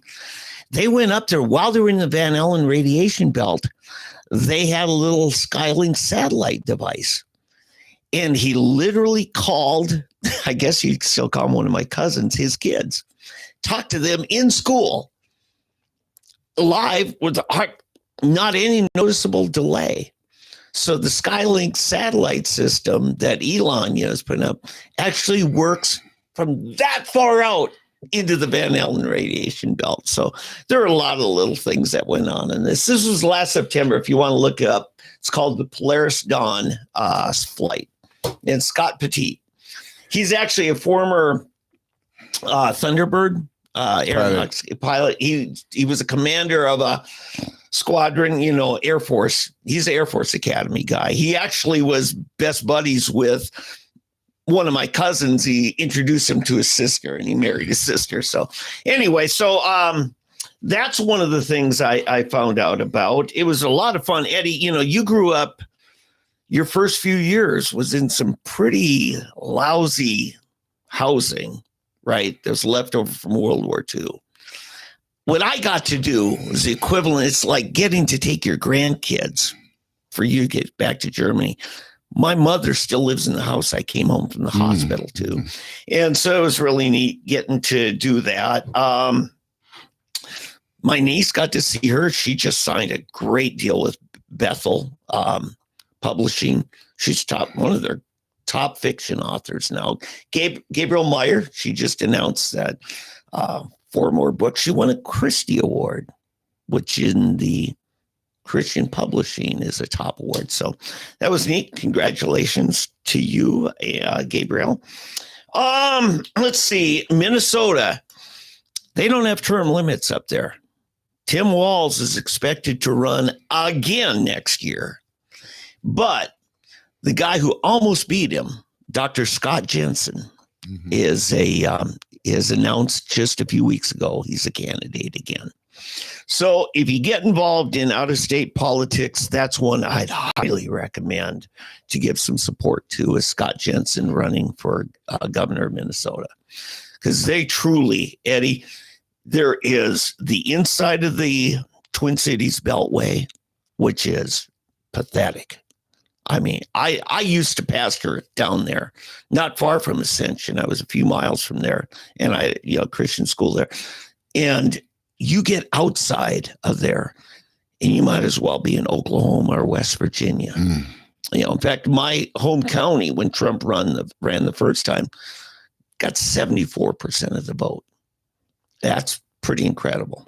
So. But those twin cities and everything are so populous with the votes, and probably a lot of fake votes. But it's very similar, Eddie. Your teen years were in Philadelphia, much of them, right? Very much like that. Philly would always come in last for their election returns, and it was always just enough to tip Pennsylvania to the Democrats. The same way back in 60 under Mayor Daley. Chicago always returned last, where they find out how many votes they still need, because the rest of Illinois was very conservative, and it was just that very populous county. The problem is they found out in Philadelphia there were more votes cast than there were qualified voters, like 100,000 extra votes. Yeah. Which brings me to another thing, a thing I do not understand, and they're trying to fix it. The Trump administration is trying to fix it. It should have been fixed a long time ago. There's no reason non-citizens should be allowed to vote. Yeah. I don't care if you're a resident here. Yeah, Supreme Court's ruled on it. If you don't pay the cost, you can't vote. That's how it should be. Mm-hmm. I guarantee you can go to every country in Europe and they're not going to let you do that. Yeah. In Mexico, they won't let you do it. Canada, they won't let you do it. We're the only ones that let immigrants, and this was the whole aim.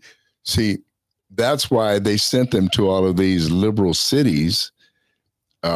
First, I wondered, well, why don't they flood Texas so they can take over Texas, or why don't they flood Florida? Well, it's because California, for example, they're wanting to pick up another 5 seats in Congress. Okay. And the way they do that is because of the new census. Mm-hmm. And the new census includes umpteen million illegal aliens. Okay. New York can pick up seats.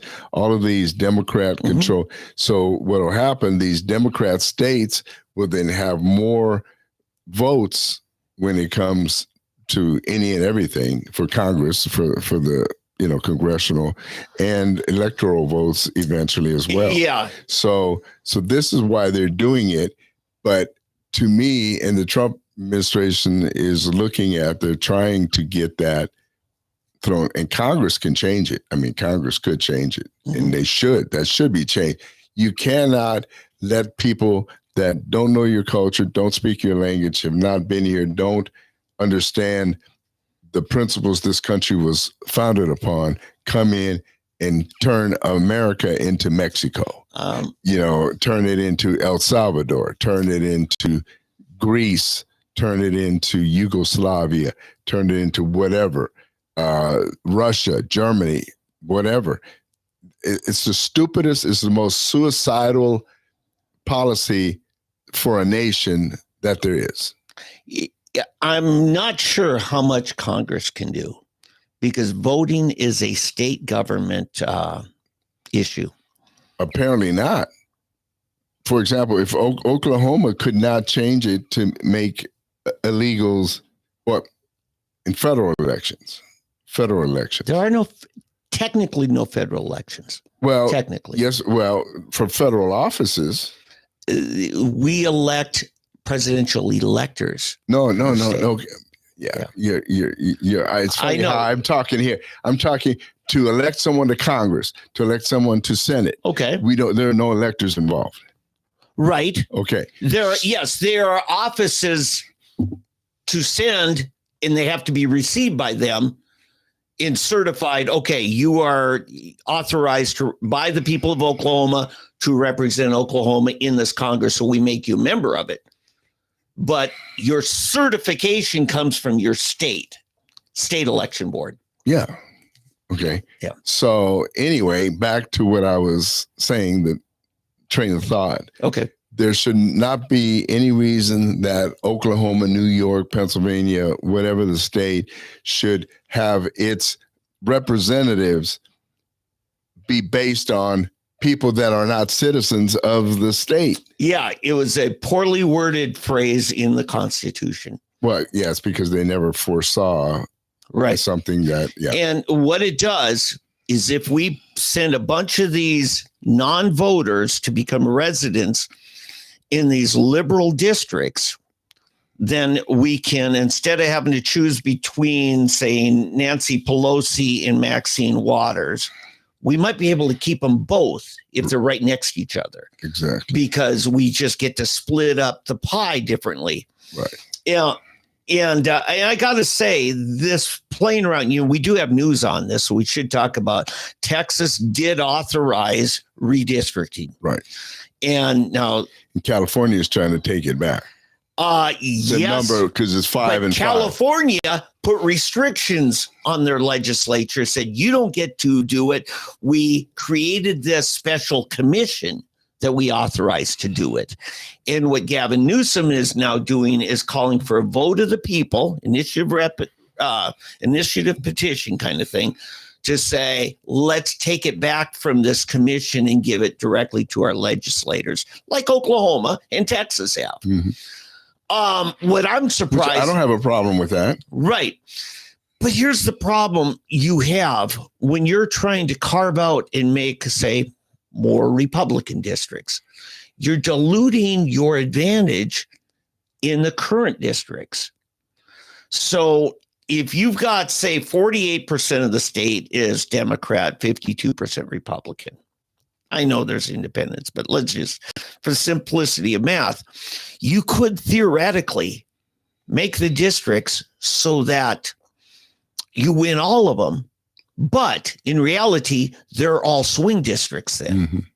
So you're taking away from your safe districts like Nancy Pelosi's and making it closer to a swing. You're taking some swing districts and really making it toss-up. Yeah, toss-up margin, So this is what they're playing with. Yeah.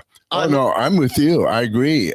It's almost like whatever policy these parties put in place to get an edge always comes back to bite them. Yeah, in Illinois, who's been a loudmouth in this, and California, what they can't tell you is that they don't already do what they're blaming Texas for doing. Right. Texas just say, fine, you're going to do it, we'll do that. Right. What I'm surprised, I always thought you were only authorized to do it in the legislative session following the centennial, not centennial. Every decade you do a census. That's what I thought. Yeah. I thought, what happened to the 10-year census? Yeah, because what happened in 2010, we did a census, and then 2011, they had the math figured out, and the legislatures were then sent the numbers, and they had to prepare them for the 2012. Now, I ran Rick Santorum's Oklahoma campaign then, and I had a lot of help from Texas for a weird reason. They fought in their courts over it, and the judges said, we're postponing the primary. And I had all these Santorum voters down in Texas say, it ain't going to matter by the time we get to vote in May. So they ended up helping me win Oklahoma by taking Durant and Ardmore, Ada, Lawton, all those southern counties. They all locked those up for me. But that's the kind of stuff you have to play with. Is there will be lawsuits. I don't think this is over for Texas. I'm expecting lawsuits. Oh yeah, sure. But it should be the same lawsuits in California. Yeah, well, you'd think. I'm thinking if this is successful, this gives Trump an extra 5, potentially extra 5 congressional seats. Right, but it could give California an extra 5 too. Yeah, that's what they're saying. Yeah, see, California's thing is a lot more tedious. And I'm not sure when their primaries typically been in June, early June. Yeah.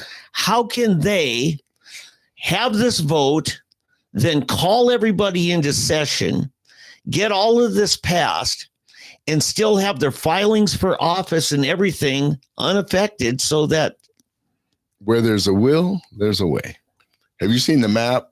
Like the way it is now, you got the whole state of California, and you got this little island, like slice of the state that is GOP, has GOP representation. Yeah, it's pretty But bad. it's like 90% of the state is, and they're trying to take away probably that as well. And I think Republicans make up about 43% of the partisan voters, and they got like less than 10% right of the congressional seats. Yeah. But technically, you're not guaranteed anything on it, but it truly, they do mess with it. It's sure.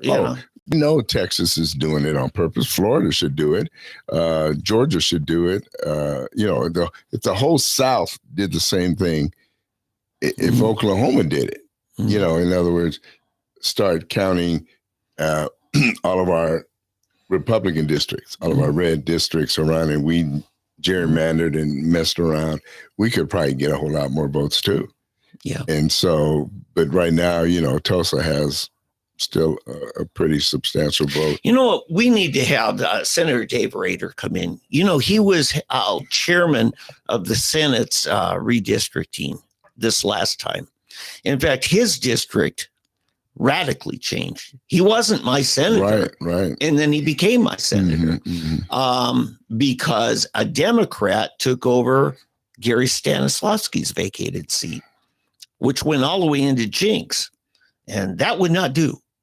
So what Dave Rader did was he gave up his northern part, which gets up almost to TU, which is pretty Democrat. Well, even when you ran, the northern precincts in your city council were Democrat, right? Right. It's the same concept. The further south you go in Tulsa, you get more Republican.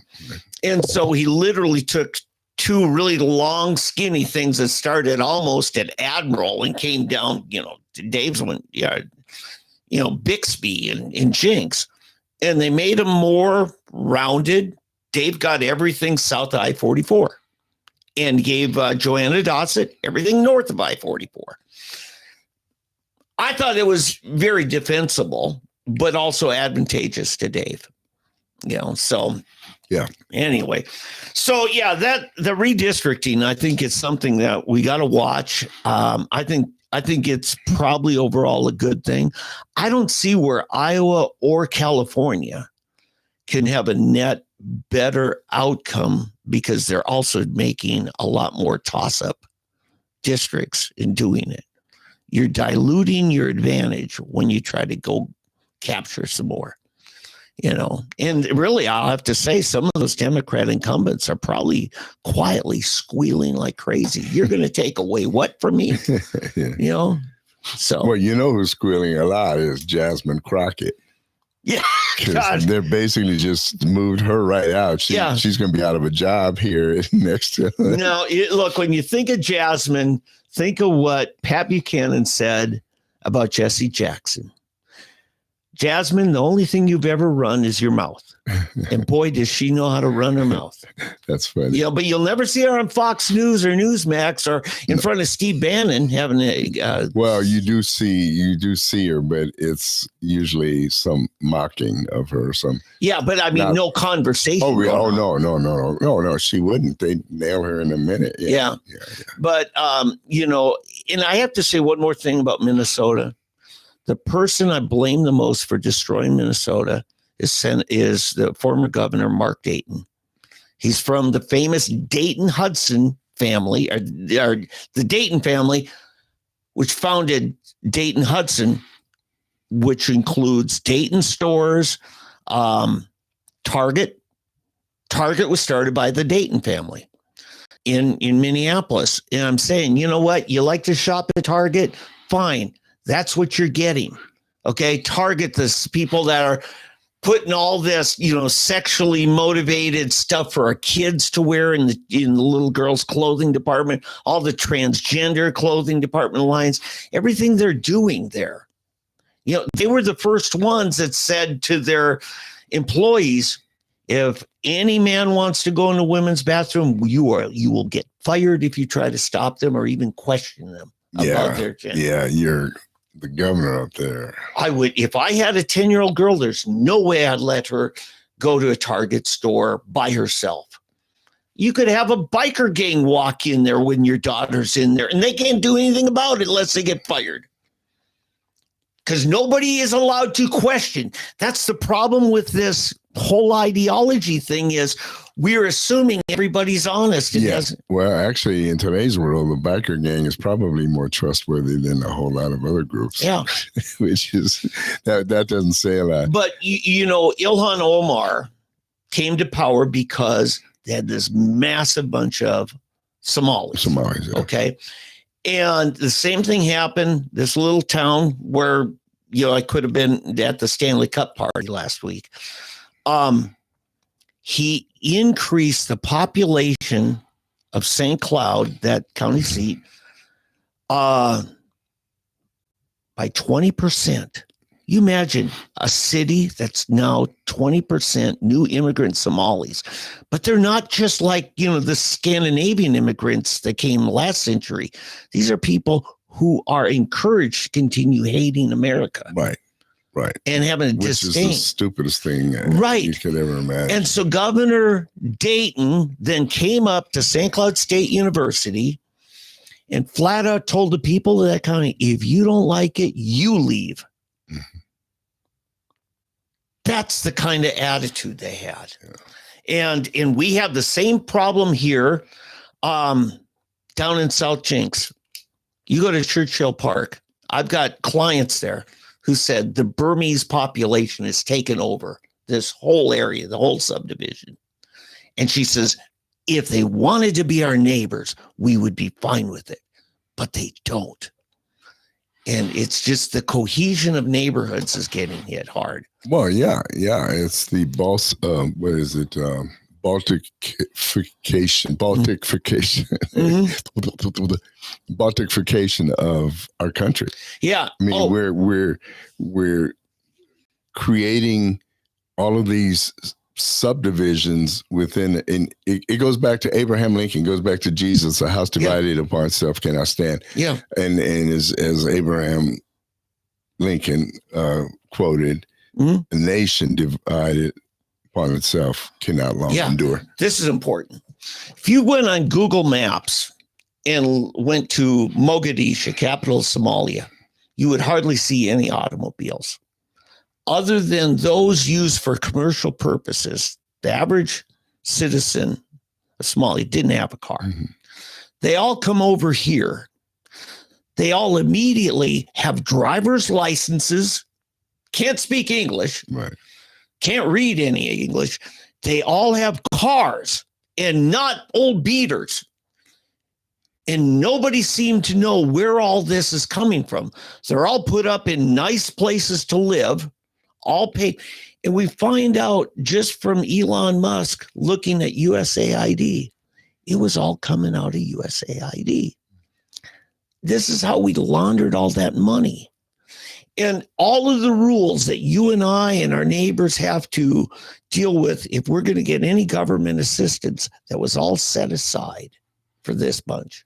Yeah. You and I have to go through driver's ed. You and I have to go all this to get a driver's license. And they all. What's interesting, Somalia, there wasn't even Somalia until the 80s. It was Ethiopia. It was all Ethiopia. Mm-hmm. And then they carved out a whole area and made it its own little country, and it's been nothing but problems ever since. Yeah, and this is what happens when you have a leftist state government, such as what Mark Dayton did, and you see it in Illinois, you see it in California. What gets me is that these people are so blind, they can't see that they're eventually creating their own demise. Mm-hmm. And the demise of the state, demise of the city, then the state, and eventually the nation, if it continues to go. Yeah. Because you're going to deplete, eventually you're going to deplete the real money generators from that town, that state, and their country. And, Trump is probably the last hope, unless we get somebody in that's able to continue it, for turning this around and making us all the things he says, wealthy, prosperous, healthy, all of these things again. But what gets me is that people are so ideologically polarized and so full of disdain for the other, particularly the left. I mean, my next door neighbor is one that, I mean, I can't believe the stuff that is posted. It's always this Occupy. What is that website? Something Occupy. But anyway, they put out these things and they're full of lies. I mean, just totally distortions. They're not true. And it takes me back to the old communists. And I believe in the end, I believe it is the communists trying still to tear apart and destroy America. And sadly, you got too many ignorant people over various reasons, whether the reason is that you're upset about racial issues, that race is so important to you. It's gender issues. The whole gender thing is so important to you that nothing else matters. Yeah. It's labor issues that are so important that nothing else matters. And it's just selfishness, selfish. Yeah, the propaganda, effort on this, their biggest fear is that you, as a conservative, might maintain a good friendship with your leftist neighbor. They need that person to demonize you, cut you off, and have nothing to do with you, because just talking to you undermines their narrative about who you are. Let's see. There was something else I was going to say on this. Oh, yesterday I was up at Catholic Charities. That's an organization I've worked with, going back to the early 80s, helping, women who've been through several abortions and, had all kinds of struggle, but they got kicked out by their boyfriend because they wouldn't get a third abortion. We helped, a young mom get started. But they do a lot of good things. Don't have a problem with it. But there is an arm of Catholic Charities that has been very involved in this immigration, strategy, along with Lutheran Social Services. It's because of this. Yes. The money. Yeah. And I think it's just like, I love what NAMI does, National Alliance of Mental Illness, on local level. I was former president of it. But at the national level, it was all taken over by Obama people. And I'm just done with them. Love the local work. I still want to do it, but I don't want anything to do with the national organization. Yeah, see, that's the thing that liberals have been able to do that conservatives have not. Like a liberal young person. Yeah. Their education is geared upon either corporate things or a good normal job, but making you or America great. Yeah. Whereas socialists or Democrats, liberals, their whole thing is to get into the influencers. Yeah, social engineering. And whether the media, the arts, government, human resources. Oh, so much control of so many things. Right, exactly. And advertising. Right. And conservatives don't want to be bothered with that because we're the manly things and we're going after that. So this is what's led to it until we're ready to go back and start taking back that ground. You've heard of the book, 7 Mind Molders? Yes. Some people call them the 7 Mountains or something, the 7 Mountains, but it was originally done by Bill Bright and Lauren Cunningham, right? Heads of Campus Crusade for Christ and heads of Youth with a Mission. Yep. And so the 7 Mind Molders dealt with these 7 areas that control a society. Yep. And the book talks about, and this book came out in the early 80s, okay? But either late 70s or early 80s. But anyway, it talks about all of these areas that if you don't control them, you will lose society. Yep. And yet people don't heed them. Yep. And Christians either, that's the other thing. These people are so subtle. They've infiltrated the Southern Baptists, right? Big issues there with the Southern Baptists, the heads of the Southern Baptist Convention going liberal, and trying to,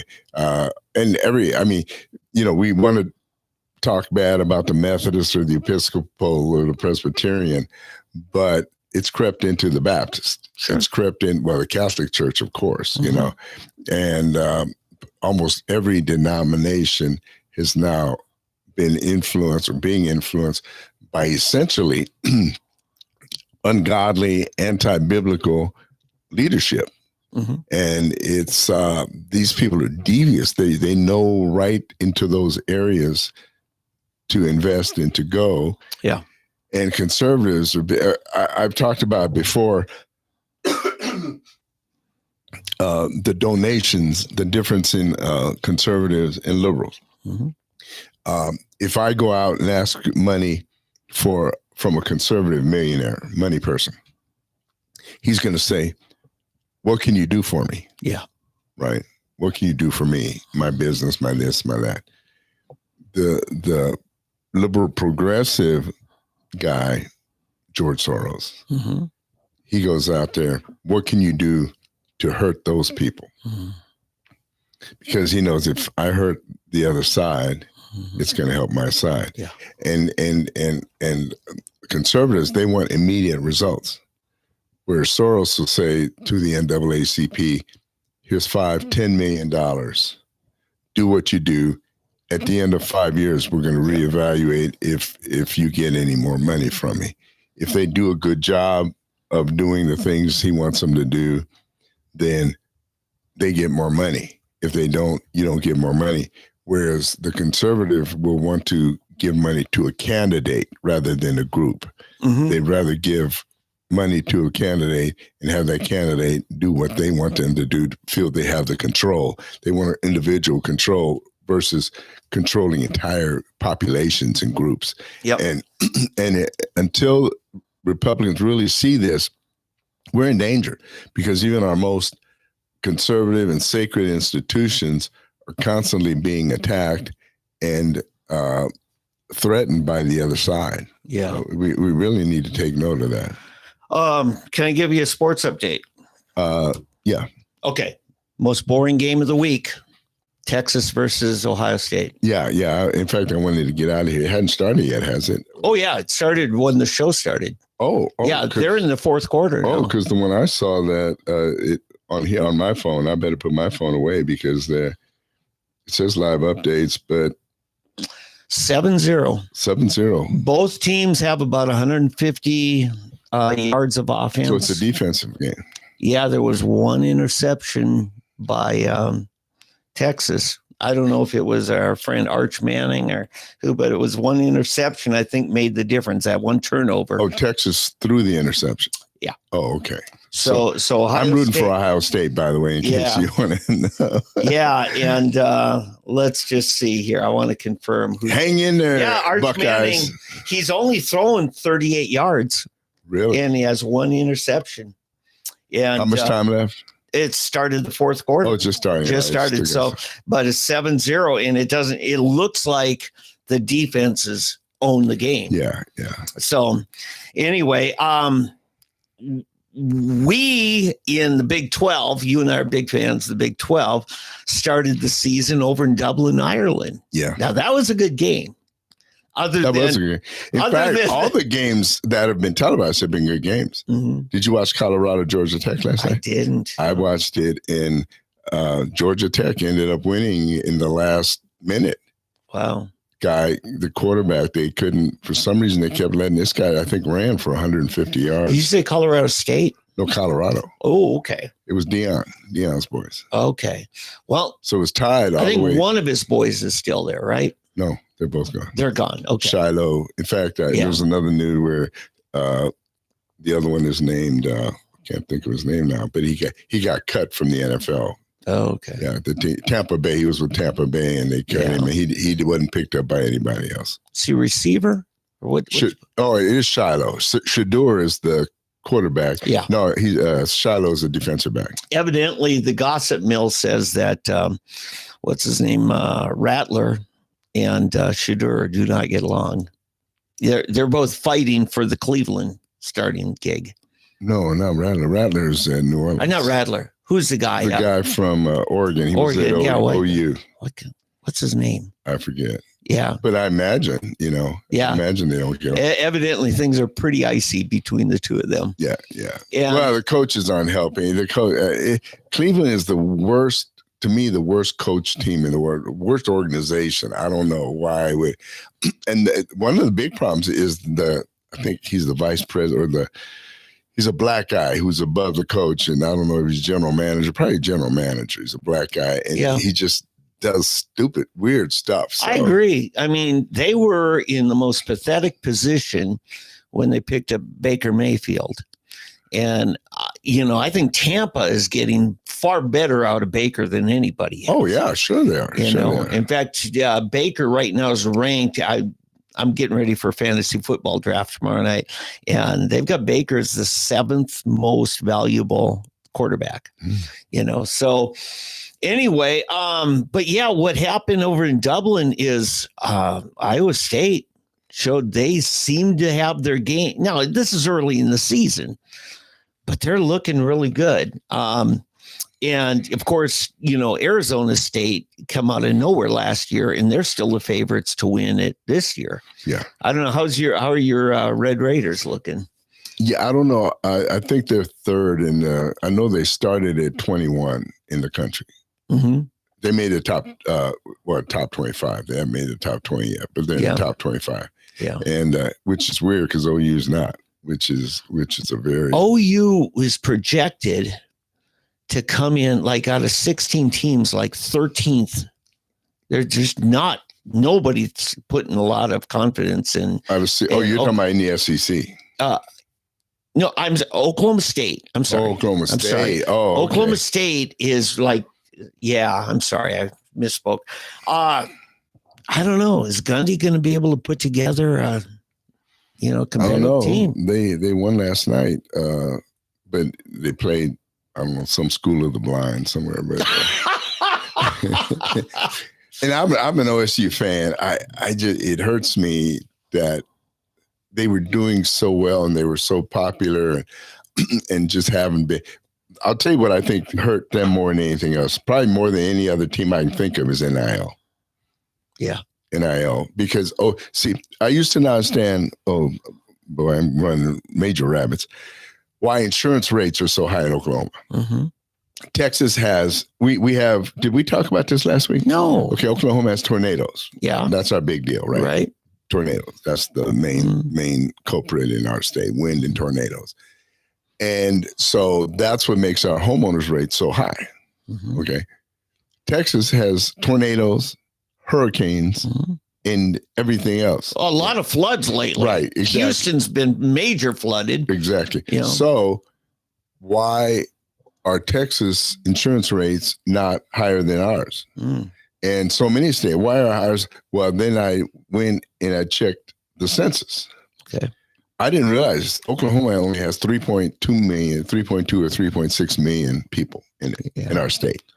Texas, 32 million, almost 33 million people, 10 times as many more people.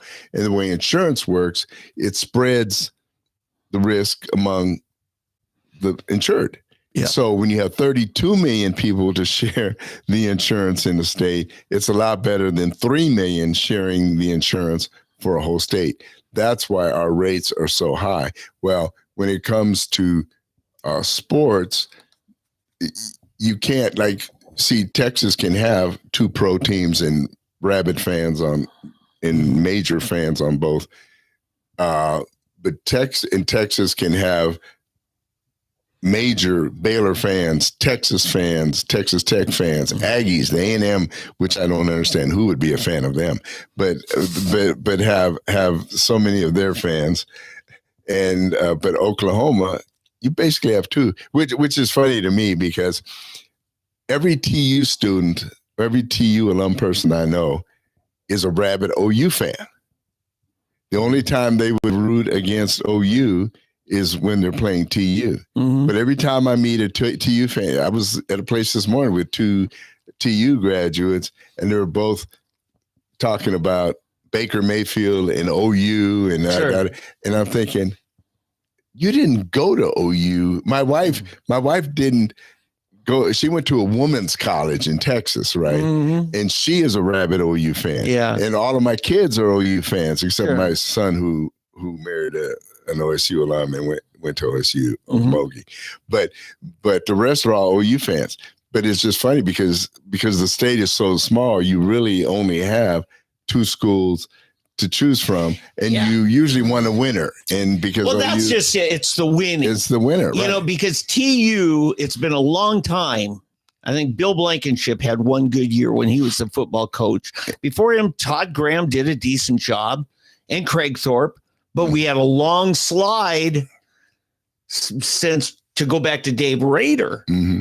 And Dave Rader is the only TU coach who ever went down to Norman and beat OU at their own home. He still loves it. I keep bringing that up, you know. But yeah, see, you would have more true TU fans if they were competitive. Look at Auburn. Auburn's way smaller than Alabama. Oh yeah, but outside of TU alums or family or whatever, it would still be OU. Yeah. In other words, everybody living in Cleveland, Oklahoma, in Okmulgee, in McAllister, right? They're all going to be OU fans. Whereas, you know, in Texas, you know, it's like West Texas is Texas Tech. You go East Texas, it's A&M. Yeah. You know, but overall, you're still going to see the Longhorn thing everywhere, all over the state. Yeah. People, because it's the big one, but it's spread out because the population is so large and it's so spread out that you can have other schools, you know, have a fan base, a big fan base. The reason why you won't see the OSU Bedlam game is because OU knows that they bring out far better performances out of OSU against them. Anyone else? It's not in their best interest because you know that whole Bedlam rivalry kind of factor that was really hurting OU. Just like Auburn is almost always ranked lower than Alabama, but somehow finds a way to beat them. Yeah. Because it's just that rivalry just rises up and people play above, they overperform, you know? And so, and that's the reason why that's the one thing I don't like about the new Big 12. And they could do it, but they won't. It's the rivalry thing. I think I spelled it out with you early last summer was we need to carve it into 4 divisions. Right. But let me just say this. Yeah. You can't say there's not a rivalry yet because they're too new. Okay. But they structured it so that you don't even, you have no guarantee you're going to place anyone two years in a row. Well, nobody.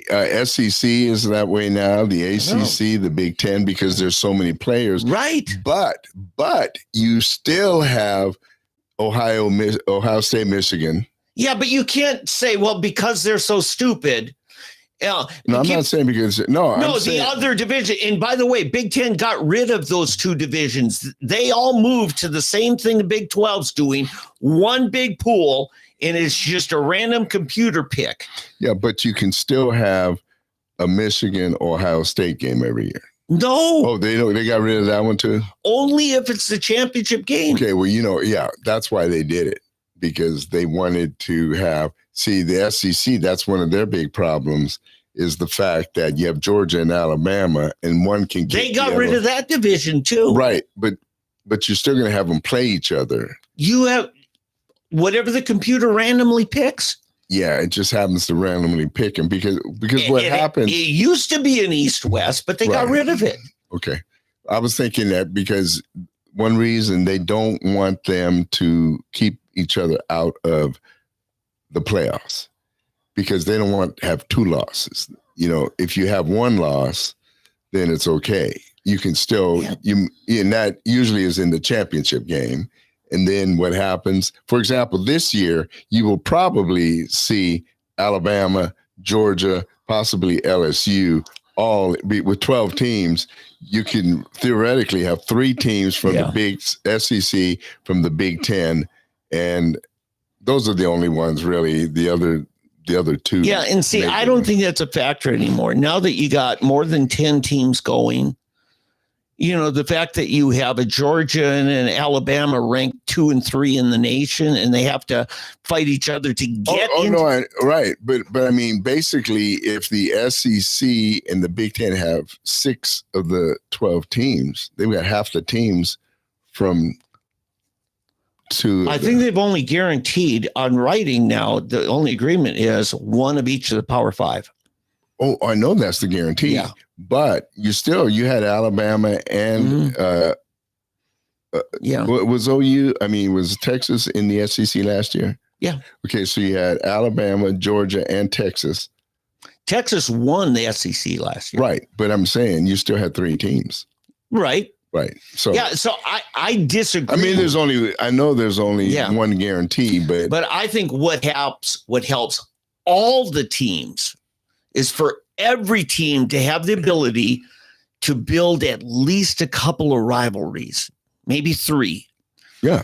And like I was saying, you could have Utah and Brigham Young and the 2 Arizona teams in a division. That means they'll play those 3 opponents every year, and they'll play everybody else every other year. Yeah.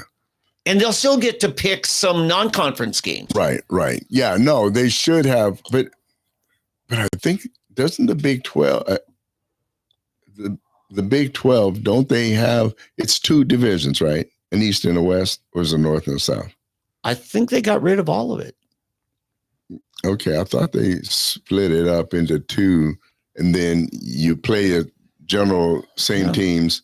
So, for example, because I'm pretty sure Tech plays Baylor and TCU every year, and maybe Houston. That would be, there's some that are going to be luck of the draw. You might play 3 years in a row. Okay. But it's the way they're set up. It's just one big conference in one division. They're all in there. Yeah, no. Then I agree. See. I would love to see, and I'm with you. I would love to see in the North and the South, or an East and the West. Yeah, I wanted 4. Right. But I would have been happy with 2, and then the winners of those play each other. Here's the other factor. You would only have 2 games in which you have to go a long distance, like from Brigham Young to Central Florida. There's only 2 of those long travel games. Mm-hmm. So financially, it's not a big, crazy thing. I just think that works, and now you're going to have some people benefit from being in a very weak division. Okay, so, but they're only going to get a couple, cheap wins out of it. And they probably would have got a couple just from luck of the draw by having just one big pool. So I still want to say that. And I ran that by some pretty well-known, Big 12 podcasters. They didn't like it, but probably because they didn't think of it. There's egos. I mean, come on. No, you shared a microphone with Pat Campbell. There's egos. I like the two divisions, and then championships, which we used to have in the Big 12. You can do that until you get 16 teams or more. Well, no, because you got 8 and 8. Okay, mm-hmm. So you got each one play 7 in conference games. Correct. Yeah. Okay, that leaves you room for 5 other games to switch.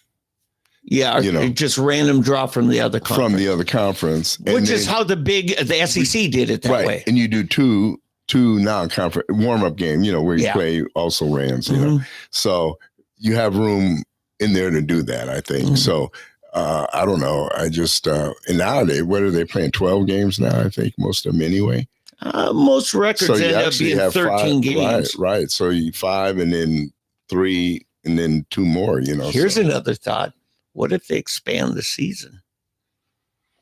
They probably will, like they did the NFL, expand the season, started in mid-August instead of end of August. I think there's too much money not to. Yeah. I don't think they should go, past November. I think it should still end like it did. But I would do it earlier. I would because you and I remember when the national champion was always decided on New Year's Day. New Year's Day, right. And now it's like what? Martin Luther King Day or beyond that? Yeah. In fact, it will be, because now that we're doing this crazy big playoff. With 12. Yeah. They're going to be encroaching on Super Bowl territory. So here's the thing. When the NFL, you went from the last game of your regular season to the next weekend you were playing. Now they've been taking 3 or 4 weeks off. What for the what? For the NCAA. NCAA. Right? Because you might have your last game being Thanksgiving weekend if you're Bob Stoops, and then you're playing on New Year's Day is your next one. That's a whole month of practice getting ready and getting healed up and all that.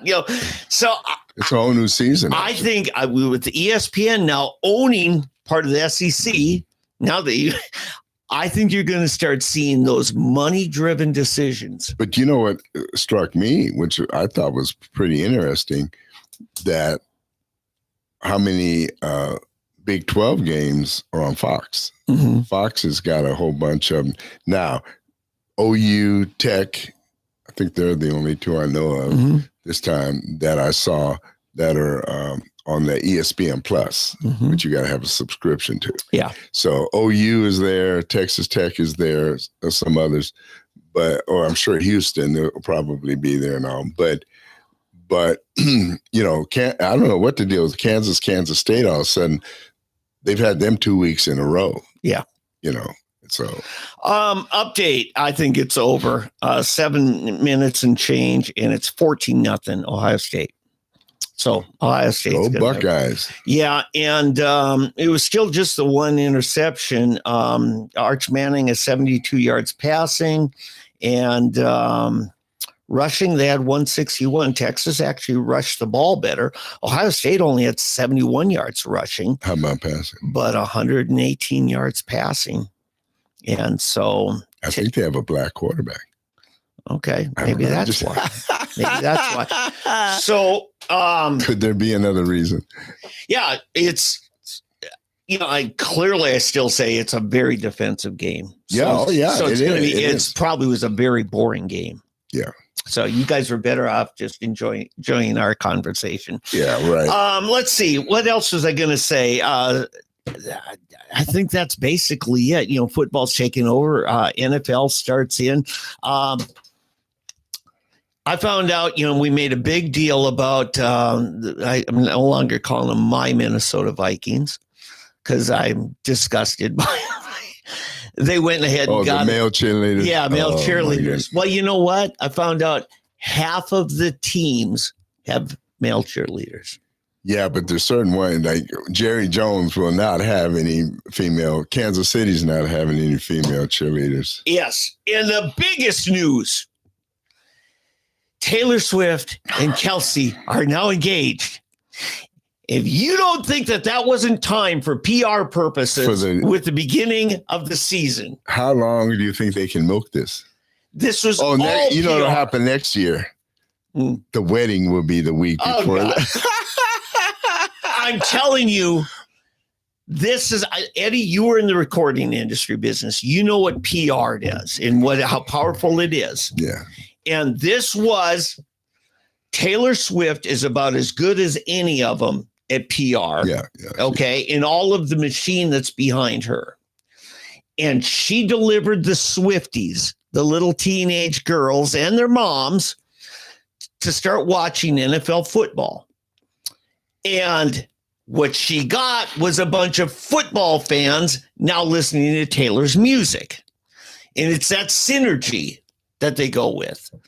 It's funny because my youngest granddaughter, she's a big soccer player out in California, but only 11 years old.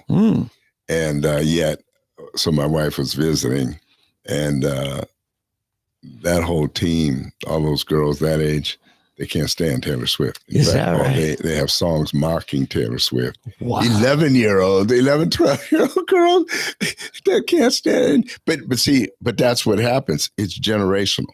This is the Bee Gees effect. Remember the whole thing about being anti-disco, that backdraft? Yeah. Bee Gees got so big that all of a sudden the pendulum swings the other way and they're burning records. Yeah, so don't mess with my Bee Gees. I love the Bee Gees. To me, they're one of the greatest vocal groups ever. Yeah. And because if you think about it, when they first, the lights went out in Massachusetts, I started a joke. Yeah, all of those. Falsetto. Yeah. But those weren't with the falsetto, though. That was before the falsetto. In fact, when they first came out with the falsetto, I didn't know who it was. It was Dick Clark, American Bandstand was playing. I said, "Who is that? Who is that?" And all of a sudden, I started a joke. He had it was kind of the ugly, bulgy eye guy that the vibrato in his tenor voice. I started a joke. Yeah, that's what I say. But the falsetto stuff, Barry. That was Barry. Yeah, yeah. In fact, the guy who's handsome. The other two. I'm sorry, they weren't the best looking guys except him. Oh man. Anyway, the first two songs that I started a joke, Lights Go Out, Massachusetts. That was the other two. That wasn't Barry. Right. Yeah. So all of a sudden, when they came out with the first one was Night Fever. That was the first song. And I was thinking, who is that? Man, that's a nice song. I'm watching American Bandstand and they're getting down, Night Fever, Night Fever. Yeah. And I said, who is that? I love that song. It's a great song. They came in. And then it was about 2 weeks later, I found it was the Bee Gees. I said, the Bee Gees? Yeah. Because I'm still thinking, I started a joke. I started the whole world singing. Yeah, back in the folk music days. Yeah. But they're great songwriters. Yeah. The people who stay in the industry are the songwriters because they collect royalty no matter who sings the song, who records it, who does anything. Yeah. See, I never bought any of their music or I don't have an album. I do have Saturday Night Fever, which has a lot of theirs on there. Mm-hmm. But I never downloaded or got with it until like the 90s. It's one of their last albums. Mm-hmm. And it's just a great album. In fact, I may play some of it sometime. But like you said, their songwriting. Yeah. Just incredible songwriting, But but Taylor is due for that kind of disco sucks backlash. Well, the young generation, the preteenies don't seem to be enamored with her. It's the teenage. Who's really made Taylor popular? The moms of these teeny boppers before. The mothers taking there, and it gave the moms an excuse for,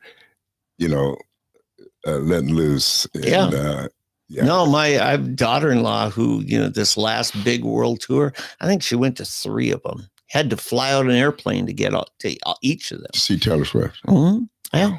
Yeah. And, and my wife got it as her one that Shake It Off. I forget which, 87, I think was the name of the album. And, my wife got it as a Christmas gift from my daughter. My wife loves her music, and I'm like, Yeah. But listen, she's a talented woman. Okay. I don't have a problem, but it's just, I've had too much and I've been forced fed. I see. Taylor Swift is the Amy Grant of the secular world. Mm-hmm.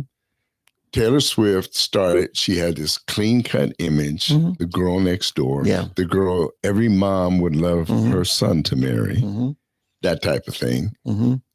Whereas Ariana Grande, for example, much better voice. Yeah. A lot better range, can do better, do more. But Ariana didn't hook up and get into that cutesy girl next door thing. And then Taylor also brought a lot of the country fans over with her. Yeah. So she had a market already that she brought over with her. And then she just stepped into this other market. And, but I've seen it like, for example, on the black side, and who made it big, almost, Taylor Swift wise, Whitney Houston. Yeah. People just worship Whitney Houston. Oh, she's the greatest. Her voice, listen to that. I don't think it's that good. Really? I can list you 10 black female vocalists that I think are better than Whitney Houston. Yeah. But It's one of them, Natalie Cole, Mhm. Nat King Cole's daughter. Mhm. Amazing. Stephanie, what is her last? I can't think of her name right now. But there's so many Black female vocalists that I felt and still feel were better than Whitney Houston. Whitney was well produced. Whoever produced those albums did a good job. I think it was Quincy. But it wasn't, that's not it. It's not even, the songs aren't even that great. There's some good ones in there, but what it is, they marketed her. She was cute when you remember her first, photogenic. Exactly. Yeah. The first, I want to dance with somebody. And it was a clean cut image. Exactly. And then we were like, why'd she marry Bobby Brown? Now we find out Bobby Brown was the clean cut. Remember, she died a heroin addict, just like Natalie Cole died of heroin. Well, but you knew Natalie had terminal cancer. Okay. I did not know. Okay. I knew that she had a heroin addiction. Well, but she kicked it. Good. She kicked it, but then she got cancer and died. Oh, that's rough. Yeah, that was Natalie. But, it's these people she became a Christian and then ended up living a clean life, but then died of cancer. Thank you for saying that. Yeah. And that's important. This is the thing, the PR. Don't ever believe what you see in the shopping, the grocery store checkout line, those magazines. Inquirer. Don't. The Midnight. Because, in fact, it was Elvis Presley's daughter. What's her name? I can't either right now. Anyway, she said, unless you hear the words "as my lips move," don't believe it. Yeah. Because the Michael Jackson stuff that they were putting out there. There's just all between her and tabloid stuff. Oh, yeah. And, because they. Although, see, my mother was an avid inquirer. I mean, she would buy all of them. Mm-hmm. She would, every one of those they had, she would sit there and read it. And so I remember, I'll never forget this. It was like 1992 or 3. It was somewhere early in the 90s. And I'm down there and I'm looking at this thing and it's talking about Amy Grant and Tim Gill having an affair. Mm-hmm. Oh, come on. This can't mess up. But this is let me wait because they've been right on this. And sure enough, 2 years later, it came out that Tim Gill and Amy Grant have been. Not Vince Gill. I mean, Vince, what did I say? Tim. Forgive me. Sorry, Tim. You're a good basketball player. But and he's a good man. He's a very good man. Tim's a good man. Yeah. Vince Gill. Yeah. Vince Gill and Amy. But anyway, the Enquirer turned out to be way ahead of everybody. Right. But Eddie, I'm going to be careful on this because you've had to deal with so many celebrities, recording artists. You've handled their tours and everything. And you once told me the most difficult one you had to handle was Amy Grant. That was the worst. Yeah. Yeah. And so you get all this tabloid stuff that makes up this image. I keep telling my wife, do not get invested. Yeah. Well, let me say this about Amy. I mean, Amy was never, it wasn't her that was so bad. It was everybody around her. It was just horrible. Her entourage. The people, it was just boom. She was fine. She stayed quiet, and did her thing. Now, I don't know what she thought publicly. She never said anything, or, we talked maybe 3 or 4 times. Yeah. And, but no, so I can't say that. I'm just saying that I've seen this movie before. Right. That so they purposely picked Amy Grant when she was 17. Mm-hmm. We're going to make her a star. Yeah. They picked Whitney Houston and said, we're going to make her a star. Yeah. They did the same now with Taylor Swift. She's this generation's.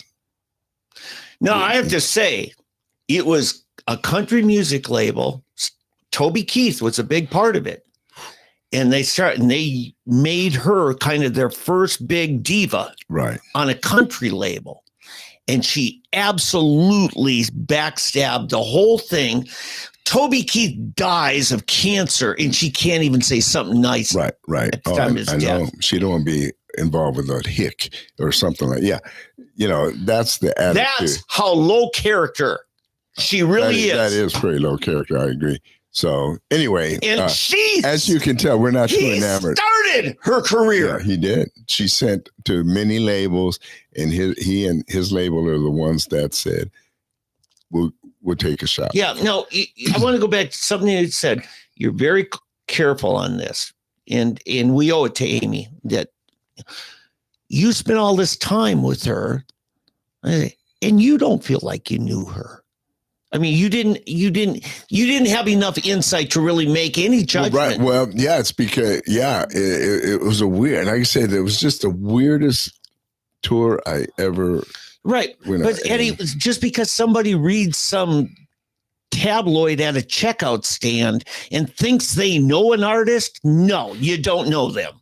Right. You know, well, but they did know about what was going on behind the scenes. They did know that. And my thing was prior to the National Enquirer article, you know. So and here's the other side. The worst part of the tour, probably on their side, the inside side, was her ex-husband. Mm-hmm. He was along, but he was totally on his own. He would rent a car whatever time we hit, and then he's gone. He's out seeing the country, doing his own thing. And it was, like I said, the whole thing was just the oddest thing. But I don't want to make this about people. And, you know, we all have issues and problems, and I pray that she invents live happily ever after, seriously. And Gary seems to be doing better and everything. So, because I have another whole story before that, how they met and all that, which is not nice either. But anyway, it just, what I want to get at is the kingmakers. I'll tell you what it is. It's what Kanye West talked about that I got in trouble and apparently became anti-Semitic because I mentioned it, Semitic. And that is the artist management people, the managers, the PR firms, everything surrounding these entertainers. They will make or break a person. And, you know, and in the Christian industry, what made me so mad is they were able, because it wasn't as big as it is today even, but, and you would know this and your son would, but, you know, there were people being busted and imprisoned and fined heavily for payola. Where in the Christian industry, there was payola to the max, but nobody ever talked about it. And they weren't even, it wasn't even hidden, which was crazy. But it's because the SCC or whoever runs that didn't really pay it any mind. Right. Oh, yeah. And they would, you know, Jonathan put it this way, my oldest son, you know, studying this and just getting his start, the double words. Oh, yeah. He just thought that was the biggest infomercial. It was just a joint combined effort of Word and Sparrow and a few other, and it was like they would divvy up the nominations. Well, you know how they did it. You see, the way with Dub, if you're a member of the Dub War, and if you worked for any of the record labels, you were in it. So they would mail all the employees, but the employees, they would mail it to the company, and then they would hand it out to the employees pre-filled. Yeah. And so the executives, what the executives of the different labels would do, they would get together and, okay, we want this award. Okay, we'll give you that one. You give us this one and that kind of stuff. I mean, just crazy, crazy stuff, you know, and you think, because you wonder, how in the world did that person win that award? There's no way that's the best female singer or the best male vocalist or the best group or this and that. You're just thinking, wait a minute, that's something. Yeah, it was just weird. And they were always for. You and I both worked with Fred Gage, who's been involved in production promotion for a long time. He said that when he took over management of Second Chapter of Acts, the first album he did with them was their Hymns album. And everybody's, it's terrible, you know. Well, that was the first time they actually won, you know. And one of his oldest clients, Larry Norman, called him at like 2 a.m, woke him up in the Nashville hotel room. And Larry says, you know, if I wanted a double word, you know what I'd ask myself? I'd say, what am I doing wrong? Because Larry was so anti that whole industry. Oh, yeah. You notice he was never invited. He was, after he died, they did these tribute things to him, but Larry would, yeah. Well, listen, we better wrap it up. We've been going very long. So next week we will. What's the update on the score? You know what? Texas just scored. They got 3.5 minutes left to get another one and tie it at 14. So it's 14-7, Ohio State, but they're playing in Ohio. Mm-hmm. You know, they don't have the fans on their side. Right. But we'll see what happens. I don't know how. I better rush home and check or watch it on my phone. Yeah. And, it used to be you could listen to these games on the radio. Whatever happened to you still radio? can. You just have to know which frequency to go to. Yeah. All right, everybody. Hey, have a good week, and we will talk to you, Lord willing, and the creek don't dry next week. All right. God bless. Take care.